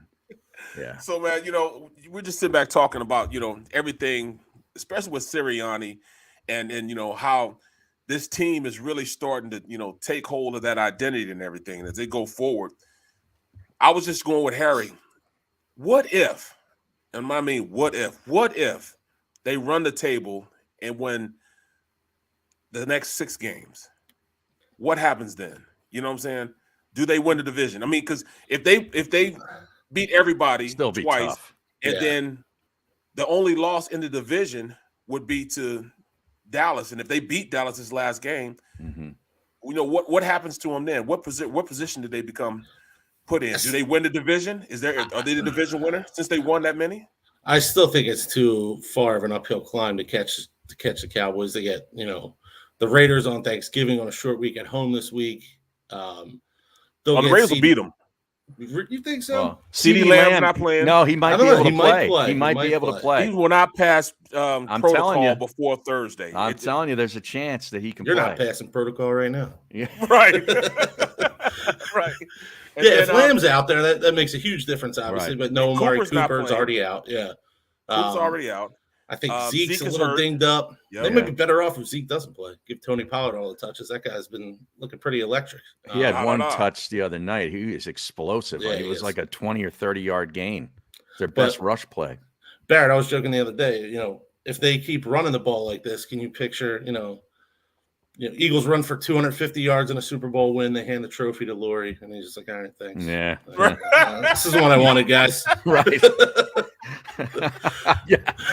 I'd rather throw and lose than Right. Yeah, I almost get that feeling. I mean, you talk about Andre Dillard. We were kind of joking before you came on. Like, you go get a pass happy team's left tackle in the first round, tells you that we don't want to run the ball. Exactly. But that's why it's so interesting to then draft Hurts as, and I know they didn't draft him to necessarily be the heir apparent, right? But a guy who does it with his legs and, you know, not necessarily as well with his arm, but, you know, we've seen him make strides week after week. And I really think that decision to draft him all stemmed from the Wentz concussion against Seattle in the playoff game. Yep. They finally get Wentz into the playoffs. You get him on the field. He plays, 9 snaps? And then I just think they were like, we can't – every year we play a playoff game, you know. This guy can't go. So we gotta do something to shore things up. And I don't think they ever imagined they'd have this kind of ramifications, but it's kind of a bank error in their favor right now. Hurts is working out pretty well. And I'm a fan. I think he can, carry this team. You rely on the run, let him use his legs. The diversity of their run game is pretty crazy right now too. Just the different, plays that they're able to run because defenses have to account for Hurts. It's pretty incredible what they're doing right now on the ground. And as long as they keep playing bad quarterbacks, this defense is going to look pretty good, right? Exactly. Yeah, Daniel Jones looked great last night. That's really tough. Perfect. Trying to throw passes to offensive linemen. Barrett probably like that. Yeah, Barrett. He threw a touchdown to one, tried to throw another one. That guy's got better hands than Ragor. That big tackle. But man, what about the patronization, man, of giving J-Jaw a ball, man, a game? They were setting that up. They were setting that up for weeks. They only have him on the field to block. It's a tendency breaker. You guys teach me about this all the time. You have that personnel out there all the time. You're always running the ball. All of a sudden, you need a big change play. It up. Turn around and throw it to him. New weapon. He's a weapon. Wow. So you think they got a good shot at getting to, let's say, 9-8 and making us the 7th seed? I really do. I mean, you won going into the Chargers game. They had, 3 games against teams that were above 500 in a row. They took 2 out of those 3. Mm-hmm. Now you've got 4 Giants, 4 between Washington and the Giants, plus the Jets. I mean, I don't think it's. I mean, 4 out of 5 feels very reasonable. Even if you only take 3 of those, and then you get Dallas in Week 18, you get 4 more wins. I mean, I think they're going to be in the. I think they can get to 9, and I think they can make the playoffs. And I really think if they get to 9, they will make the playoffs.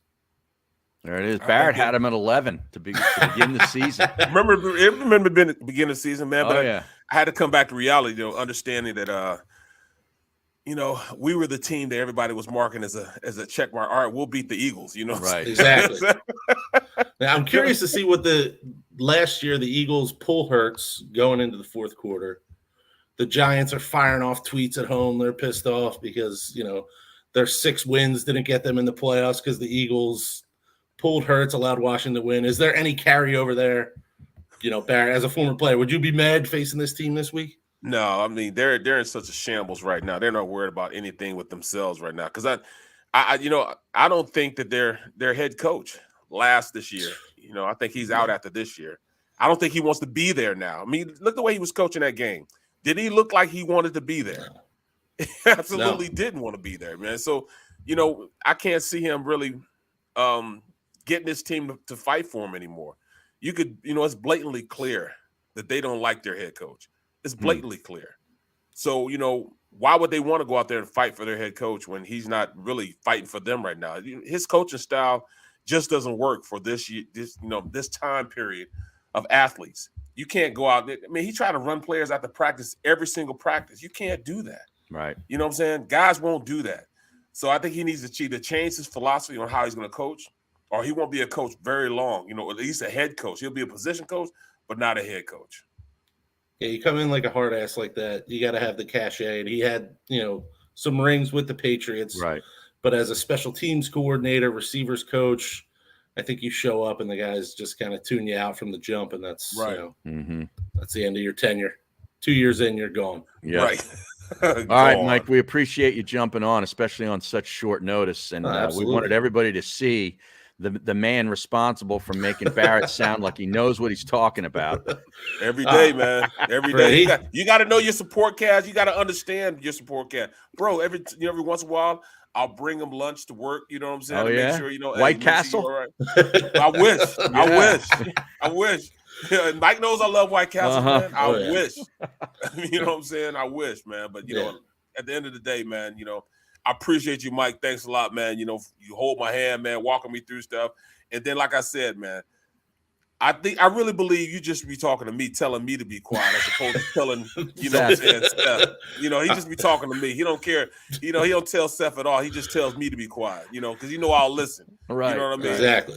Exactly. I'm sure you got somebody in your ear right now telling you wrap it up. Right. Let's get the break, Barrett. Yeah, exactly. Let's get the break. At Mikey Moles on Twitter. Give him a follow. All right. Appreciate you guys having me on. Appreciate Thank it, you. All bro. right, you got it, Appreciate Mike. you. All right, we'll take a quick timeout on that note. Be back with more after this on The Middle.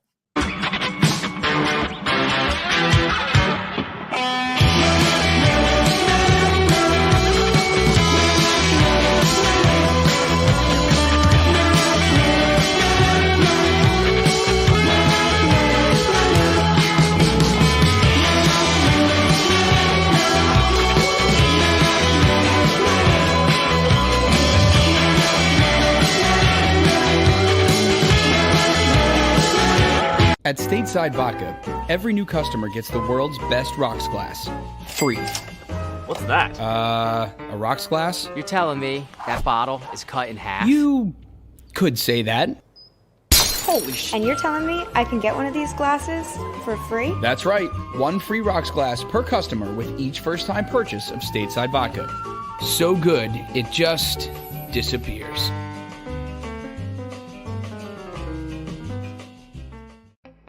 As a hardworking American, you've never experienced how tough life can be until now. A catastrophic injury while working on the job. A personal injury from someone else's negligence.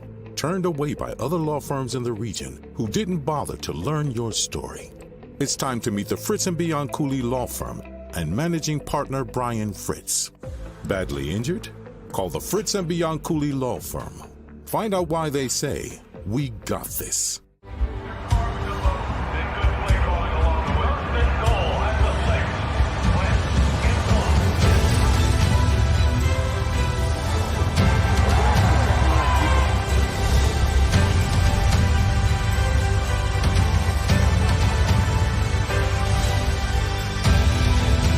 Field of life, First Trust Bank is there for you.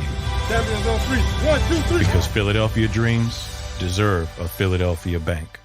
The savoring taste of a good bag of beef jerky is so enjoyable at any time of the day, as long as you can find it. Here's what we suggest. Pure Bull beef jerky is our answer, and soon it will be yours. Locally produced in the Philadelphia region, this high-quality, healthy protein snack is easy to secure. Go to steersnacks.com, and you'll see hot garlic, tropical heat, Pure Bull dry rub, and our favorite, Huck and Fod. What's that? Huck and Fod. Go now to steersnacks.com. Go for the midnight dares. Go for the game. Go for the hits. Go for the fans. Go for the win. Go to Ocean Casino Resort. Book your trip at theoceanac.com.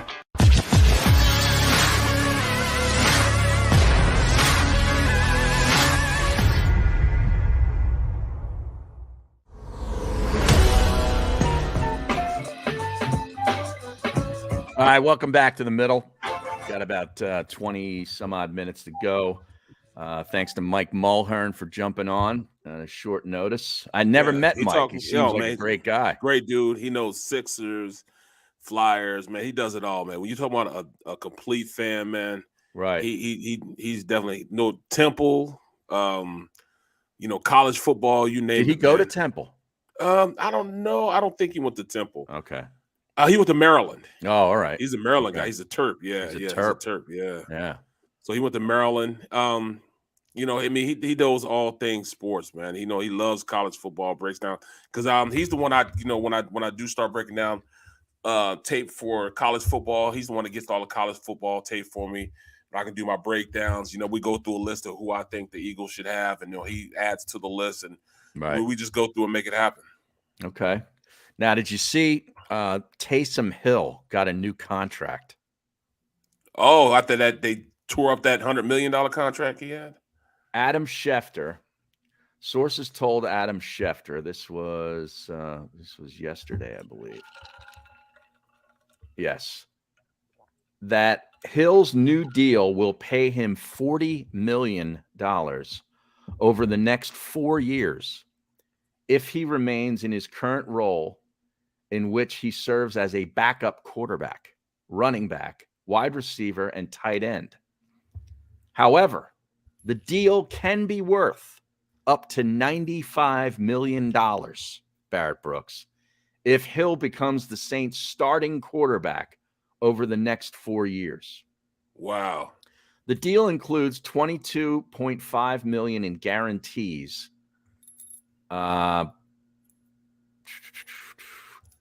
Said he was scheduled to become a free agent after this season after he signed a 2-year, $21 million extension with the Saints in 2020. So they love him this much, okay? And they're giving him all this guaranteed money, and he could earn, an obscene amount. They love him so much, Barrett, that he didn't play a snap last week against the Eagles in a game that was pretty important to them. They had lost 2 in a row. They're trying to run down a playoff spot.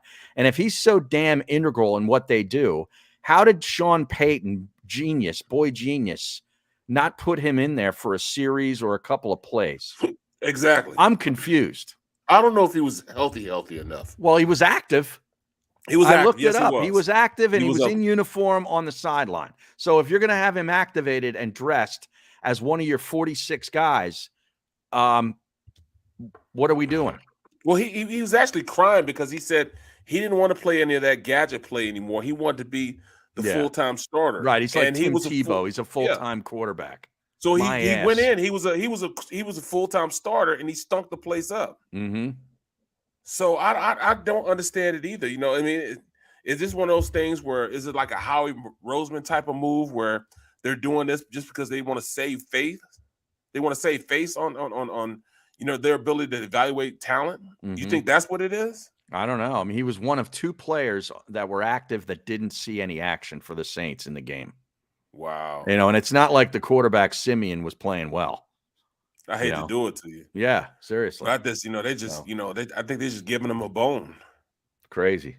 Because he's not that dynamic of a player that you would say he's even worth that. I mean, I understand that backup quarterbacks make a lot of money. Yeah. You know what I mean? And they're very valuable. Yeah, Chase Daniels played here he had a 3-year contract. Oh, he got a lot of money. $21 million, $7 million a year. He should be paying Doug Peterson some money. Right, yeah, exactly. Right. So, but that's a lot of money, $40 million over 4 years. That's with insane. The chance to make 95 if he becomes a 4-year starter. Yeah, no, that's never going to happen. But no, still, it's just the fact that it's written in there. Wouldn't you love to have somebody love you the way Sean Payton loves Taysom Hill? I mean, does he have like a picture of Sean Payton in a compromising position? Come on, what is going on? There's got to be whips and one of those leather balls, tied in his mouth, something like that, bro. It has to be something, man. You know what I'm saying? Gag. Right. He's got leather spandex on, something, man. Just, because I just can't see it. I mean, he has not showed me anything throughout his career to think that he's even worth half of that. Yeah. All right, all you need is one person to love you, though. That's all. That's right. That's right. One person to love you. Yeah, one person that has access to a big checkbook. Right. Okay, that's the requirement. All right, Barkan. We got to get to this. Your boy, at @mbarkan NBCS on Twitter, put out a tweet on Sunday. This is on Crossing Broad. You call yourselves Eagles fans? ? You don't deserve tickets if you can't stay until the end. #makes me sick. And he's got a video on here on the tweet of, I guess, people walking out, with time left on the clock. It was at 3:53 p.m. and the game didn't end till, I don't know, 4:15, whatever, 4:10, 4:15. Were you aware of this? Yes, I was right there when he was screaming about it. This must have been when the Saints put up 15 points in a 4-minute span in that fourth quarter. Yes, and some people got a little squirmy about it. Not me, by the way. No, they felt as though they had already won the game. Right, I did too, and they did. So they started leaving out. So right, I don't blame them. So they died. First thing I did, I called him Dr. Rick. You know what I mean? This is a Dr. Rick scenario. It's a Dr. Rick scenario. Did you say that on the post-game show? No, I didn't say it on the post-game. I just said it when we was in the office because he was standing up in the office and he was looking out the window. He was appalled. Yeah. He was pissed. He says, watch this. I watch this every home game. Hundreds of fans leaving way before the game is decided. Give those tickets to fans who appreciate what they're watching and love their team so much that they want to watch them play to the clock hits 0. I'm sorry, Mike. I totally disagree. Respectfully so. Your car is Seriously. parked next to the exit. Exactly. You know what? See, he doesn't have to deal with that with the because he's in there doing post game for 2.5 hours after the game. By the time he gets out, the parking lots are pretty cleared out. He doesn't have to deal with that crap. There are just a couple of RVs that are still, tailgating a little bit, just a couple people out there, man. But usually people are cleaning up by then. But yeah, man, he I was pay for my pissed. ticket. I can leave whenever the hell I want to leave. Okay. You and mayor of Easton or what? Mayor of Havertown. Havertown. Right. Because you know what sitting in traffic is? Yeah. Okay. Take that. That was amazing. Exactly. Seriously. I couldn't believe he had that take. Bro, man, he was pissed, man. He was pissed, man. I said, you haven't seen Dr. Rick, man? Come on now, Dr. Rick, man. What are you talking about? Barrett, this is disgrace. This is disgraceful. I'm like, I understand. Yeah. I understand. What did Ray have to say about that? Ray was like, Ray is good. Ray would probably be one of those if he wasn't in the press box, right? Ray would have been a press box. He wouldn't have stayed to the last minute because he'd have wrote down the last play and the results of the last play. That's right. He charts the plays. That's true. He's late. In fact, Ray is late getting downstairs because he wants to get every single play. If he can't make it down there in between the commercials, he'll be late to get on set. He has to document it. So right then and there. You guys watch it upstairs from the studio? Yes, in the studio upstairs. Okay. At our desk. Oh, which sucks okay. because In the office, kind of. Yeah, in the office. Yeah. So because I have to watch the game that's right in front of me. Mm-hmm. But I like to look up, over in the corner, and it's kind of too far, man. It's like 15 feet away. Is the the other games that are on, or the red zone or whatever. The red zone is on. Yeah, the red zone is on like 15 feet away. And I like to glance up at them every once in a while just to see what's going on in the rest of the league. And I can't really see it, man, because it's so damn far away. And it kind of pisses me off because I really want to watch the rest of the game. I am so tied into the Eagles that I can't see any other game because I'm about to talk about them. But I can't even do it if I really wanted to because the screen is too far away for me to see. Oh, yeah. So I really can't see what's going on during that. What is it? What'd you say? The game lasts probably 3.5 hours, 4.5. Mm-hmm. For like 6.5 hours, I can't see any football besides except the Eagles game. Yeah, that's why I like watching the games at home rather than going. Right. Because I've always said unless you've got to be in the locker room afterwards, and I don't. I don't have to get quotes from guys. I don't have to write stories like all these beat guys do. They have to be there. Yep, I'm not there gathering audio or if I don't have to be there. So the best seat for me is at home because then I can flip. I can have the red zone on the other TV. And then I can also flip to the 425 game or the 405 game as soon as it's over, put post game on one of the TV. You know what I mean? Like I can have it all. Right. And you have your food available to you. See, that's the bad thing also. We don't even have food available to us anymore. That's we used to have chicken and Pete's. Yeah. Delivered to us. Well, what happened to that? Well, once COVID hit, it kind of threw a wrench in all that. So now we have to bring our own food. Mm. The other day, this last game, I was pissed because I went to down to Camden. I went to this hole in the wall bar, but they have great shrimp there. Okay. So I get the shrimp, man, and I ordered two. I said one for right then and there, but also order one for work the next day. So I get it. I take it to work. I put it in the microwave for 1.5 minutes. Mm-hmm. And the shrimp come out like tires. They're just tough, man. Like, look at this BS, man. Like rubber. So I'm sitting there and I can't order because it's a home game because they can't make it in to deliver the food. So I'm just hungry sitting there on set. I had to go down to the vending machine and get some chips and a candy bar and a soda to tide me over till I got home. Oh man. Talk about pissed. You know what I'm saying? Now is that Donkey's place? Ball 316 wants to know. I've heard about that. Isn't Donkey's is a cheesesteak place, right? Yeah, man. Yeah, I've heard that's really good. Oh man, it's amazing, man. They chop it up real fine and they got the bunch of onions in it. Kind of reminds me of My White Castle just a little bit with all the onions. I see all the onions, yeah? and I get excited. Is it like shredded onions? Yes. Yeah. No, they're like squares, thick ones too. Oh, okay. Yeah, thick ones. So I mean they're good, but man, it was a situation that I didn't feel good about, man. So I'm really pissed off. So I'm going to do this game, Missouri State game. Then I come back, and I'm gonna order before I get there because it's an away game. So I mean I'll be good, so they can bring and they can deliver it in.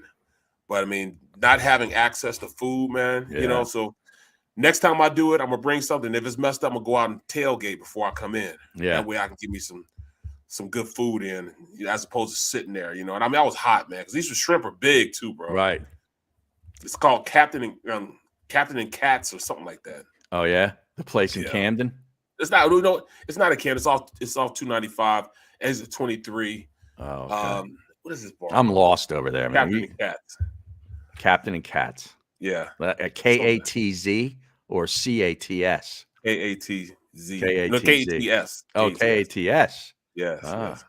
That sounds like a. So anybody know it's off exit 2 on 295, exit 23. Okay. You get off there. Pretty good, man. They have some good. They have this thing. They have this fish called what is it? I forget what it's called, man. Mount Ephraim. That's what they're saying it is. Mount Ephraim, New Jersey. No, it's not there. No? Oh, that's where Donkeys is. Yeah. Oh, Donkeys. Okay. Yeah, that's where Donkeys is. Yeah. All right. And I mean, it's good too, bro. Whew, it's good. I'm looking at this tweet. We're trying to get this video up too that Xander told me about of angry Eagles fans leaving the link.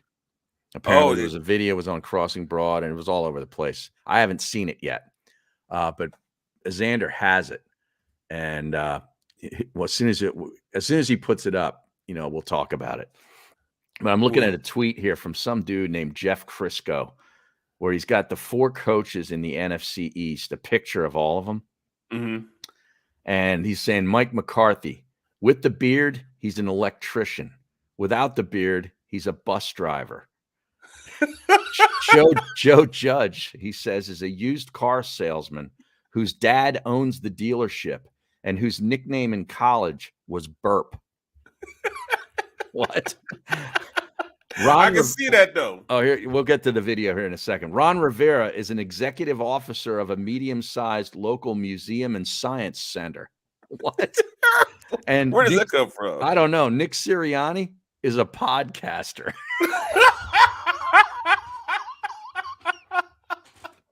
What's wrong with a podcaster? What the hell's wrong with that? Oh my goodness. That's pretty funny.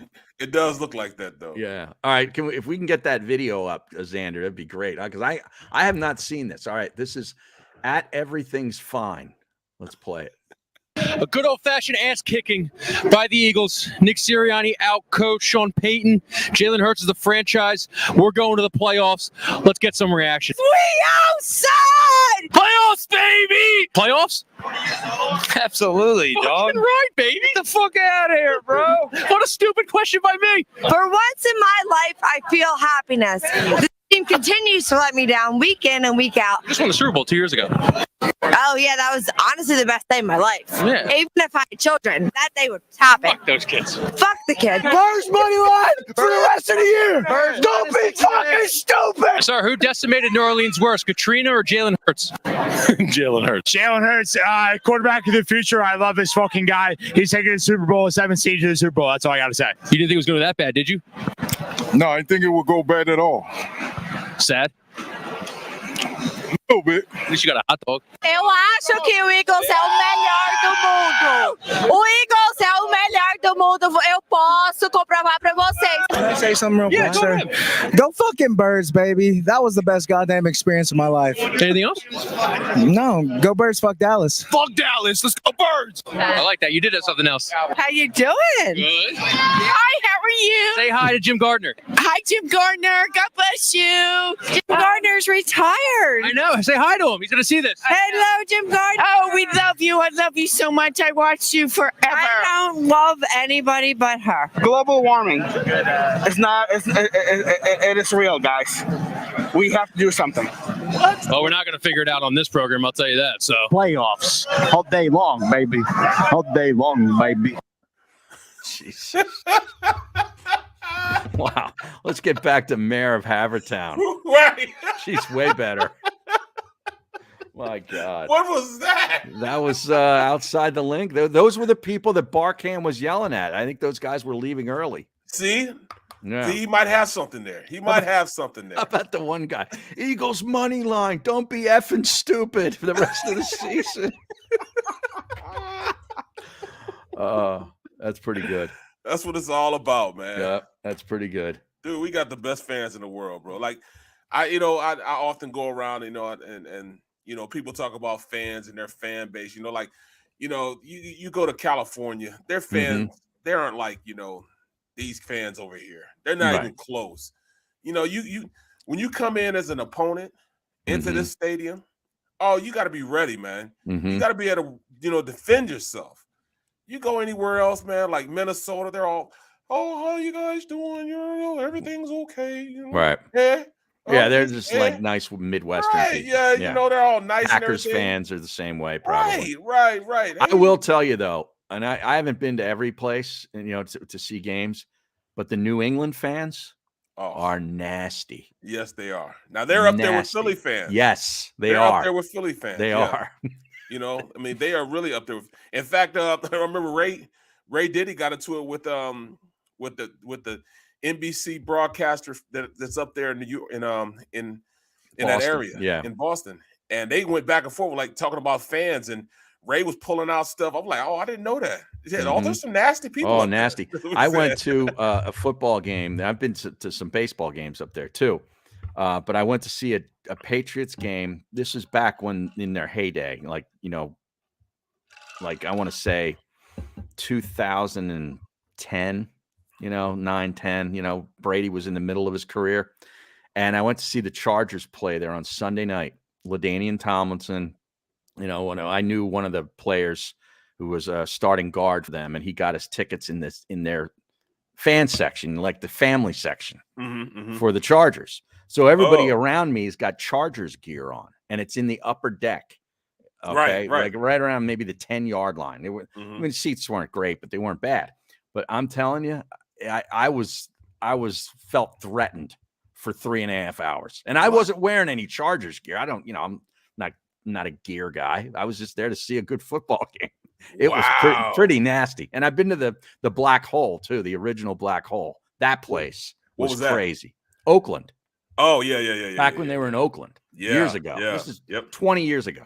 Yep. Yeah. I played there. That's when the guys with the spike shoulder pads. And Oh all yeah. that stuff. Oh yeah. Oh, I got a picture. My buddy got a picture with all those guys. Yeah. They were, they're kind of ruthless. Uh-huh. You know what I'm saying? But there's nothing like Philly fans, man. But most fans that come in here, they're cool. But there's also some idiot fans that go. You can't go. There are idiot fans everywhere. You're right, but you can't go mess with the Rocky statue. No. And then expect not to get your ass kicked. You just can't do it. It's you mess with the statue, then you're just cruising for a bruising. You want somebody to put their hands on you, man, because you can't do that. These fans here, they're too intertwined. They're indoctrinated at a young age to be this way. So you just can't come in and be a fair weather fan here. You gotta come in, willing to risk some stuff, coming into our stadium. And that's where it should be. You got to be able to risk some stuff, man. Oh yeah. You can't come in there just thinking you just, hunky dory. No, it's a rite of passage, man. That's a good David Bowie album, Honky Dory. Is it? Did you know that? No. You didn't know that. No. Honky Dory. I haven't heard somebody say that in 30 years. That sounds like something that girl that you like in those stupid commercials would say. Oh, yeah. To Dr. Rick. Oh, it's Honky Dory. No, it's not. Ain't no fussing. Yeah, no right. Cussing. That one. She probably says Honky Dory in regular life. What you turn around and say? Oh, you should have came earlier. Right. There's somebody should have left earlier. Right. Jeez, I'll tell you. Oh man. All right. Now, what are you doing for Thanksgiving? Because I'm not going to be here tomorrow. I've got an issue to take care of. I'm cooking, man, and my grandson is actually on his way right now. Oh yeah, on his way up. Yep, he's on his way up now. So, trying to see who I'm hosting with come tomorrow. I'm still having a show, so right. The middle will be represented. Right, there will be a show tomorrow. I just won't be on it. Right. I probably might be able to catch some of the latter stages of the show, and depending on how I'm feeling, maybe I'll ask Xander for the link. But I'm getting 2 wisdom teeth taken out tomorrow. The 2 remaining wisdom teeth that I got. Bro, don't even risk it, bro. Why not? Because you're gonna be very high at that time. Oh yeah, you think so? Yes, sir. Wisdom teeth pulled. Oh, well, it's gonna be. They're almost out anyway. It's gonna be. They're gonna put me out like when you get a colonoscopy. Okay, you're gonna be out, and then they put the Novocaine in. I won't even feel that, and then they'll pop them out, clean it out, stitch it up, and boom. So we'll see. We'll see what happens. Well, good luck, my brother. Good luck, my brother. Yeah. All right. Appreciate you watching, tuning in, listening, hitting the like button. Stay tuned for Cilio this afternoon, 4 to 6 on the NFL show. And have a great Thanksgiving, everybody.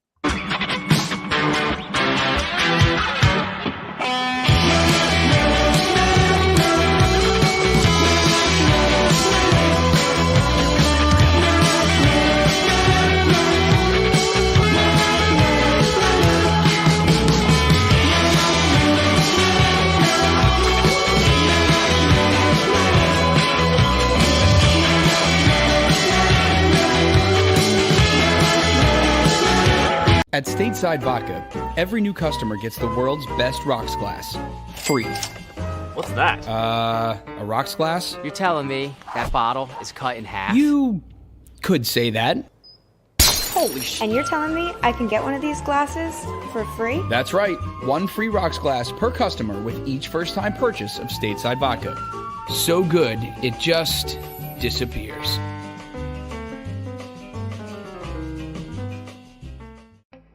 As a hard-working American, you've never experienced how tough life can be until now.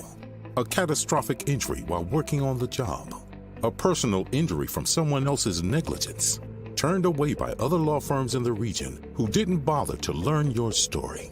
It's time to meet the Fritz & Bianculli Law Firm and managing partner Brian Fritz. Badly injured? Call the Fritz & Bianculli Law Firm. Find out why they say, "We got this."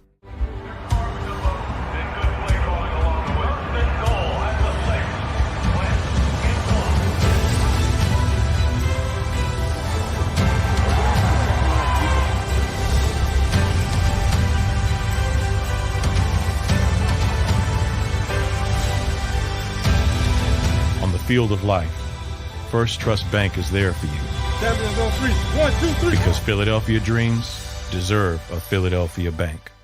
The savoring taste of a good bag of beef jerky is so enjoyable at any time of the day, as long as you can find it. Here's what we suggest. Pure Bull beef jerky is our answer, and soon it will be yours. Locally produced in the Philadelphia region, this high-quality, healthy protein snack is easy to secure. Go to steersnacks.com, and you'll see hot garlic, tropical heat, Pure Bull dry rub, and our favorite, Huck and Fod. What's that? Huck and Fod. Go now to steersnacks.com. Go for the midnight dares. Go for the game. Go for the hits. Go for the fans. Go for the win. Go to Ocean Casino Resort. Book your trip at theoceanac.com.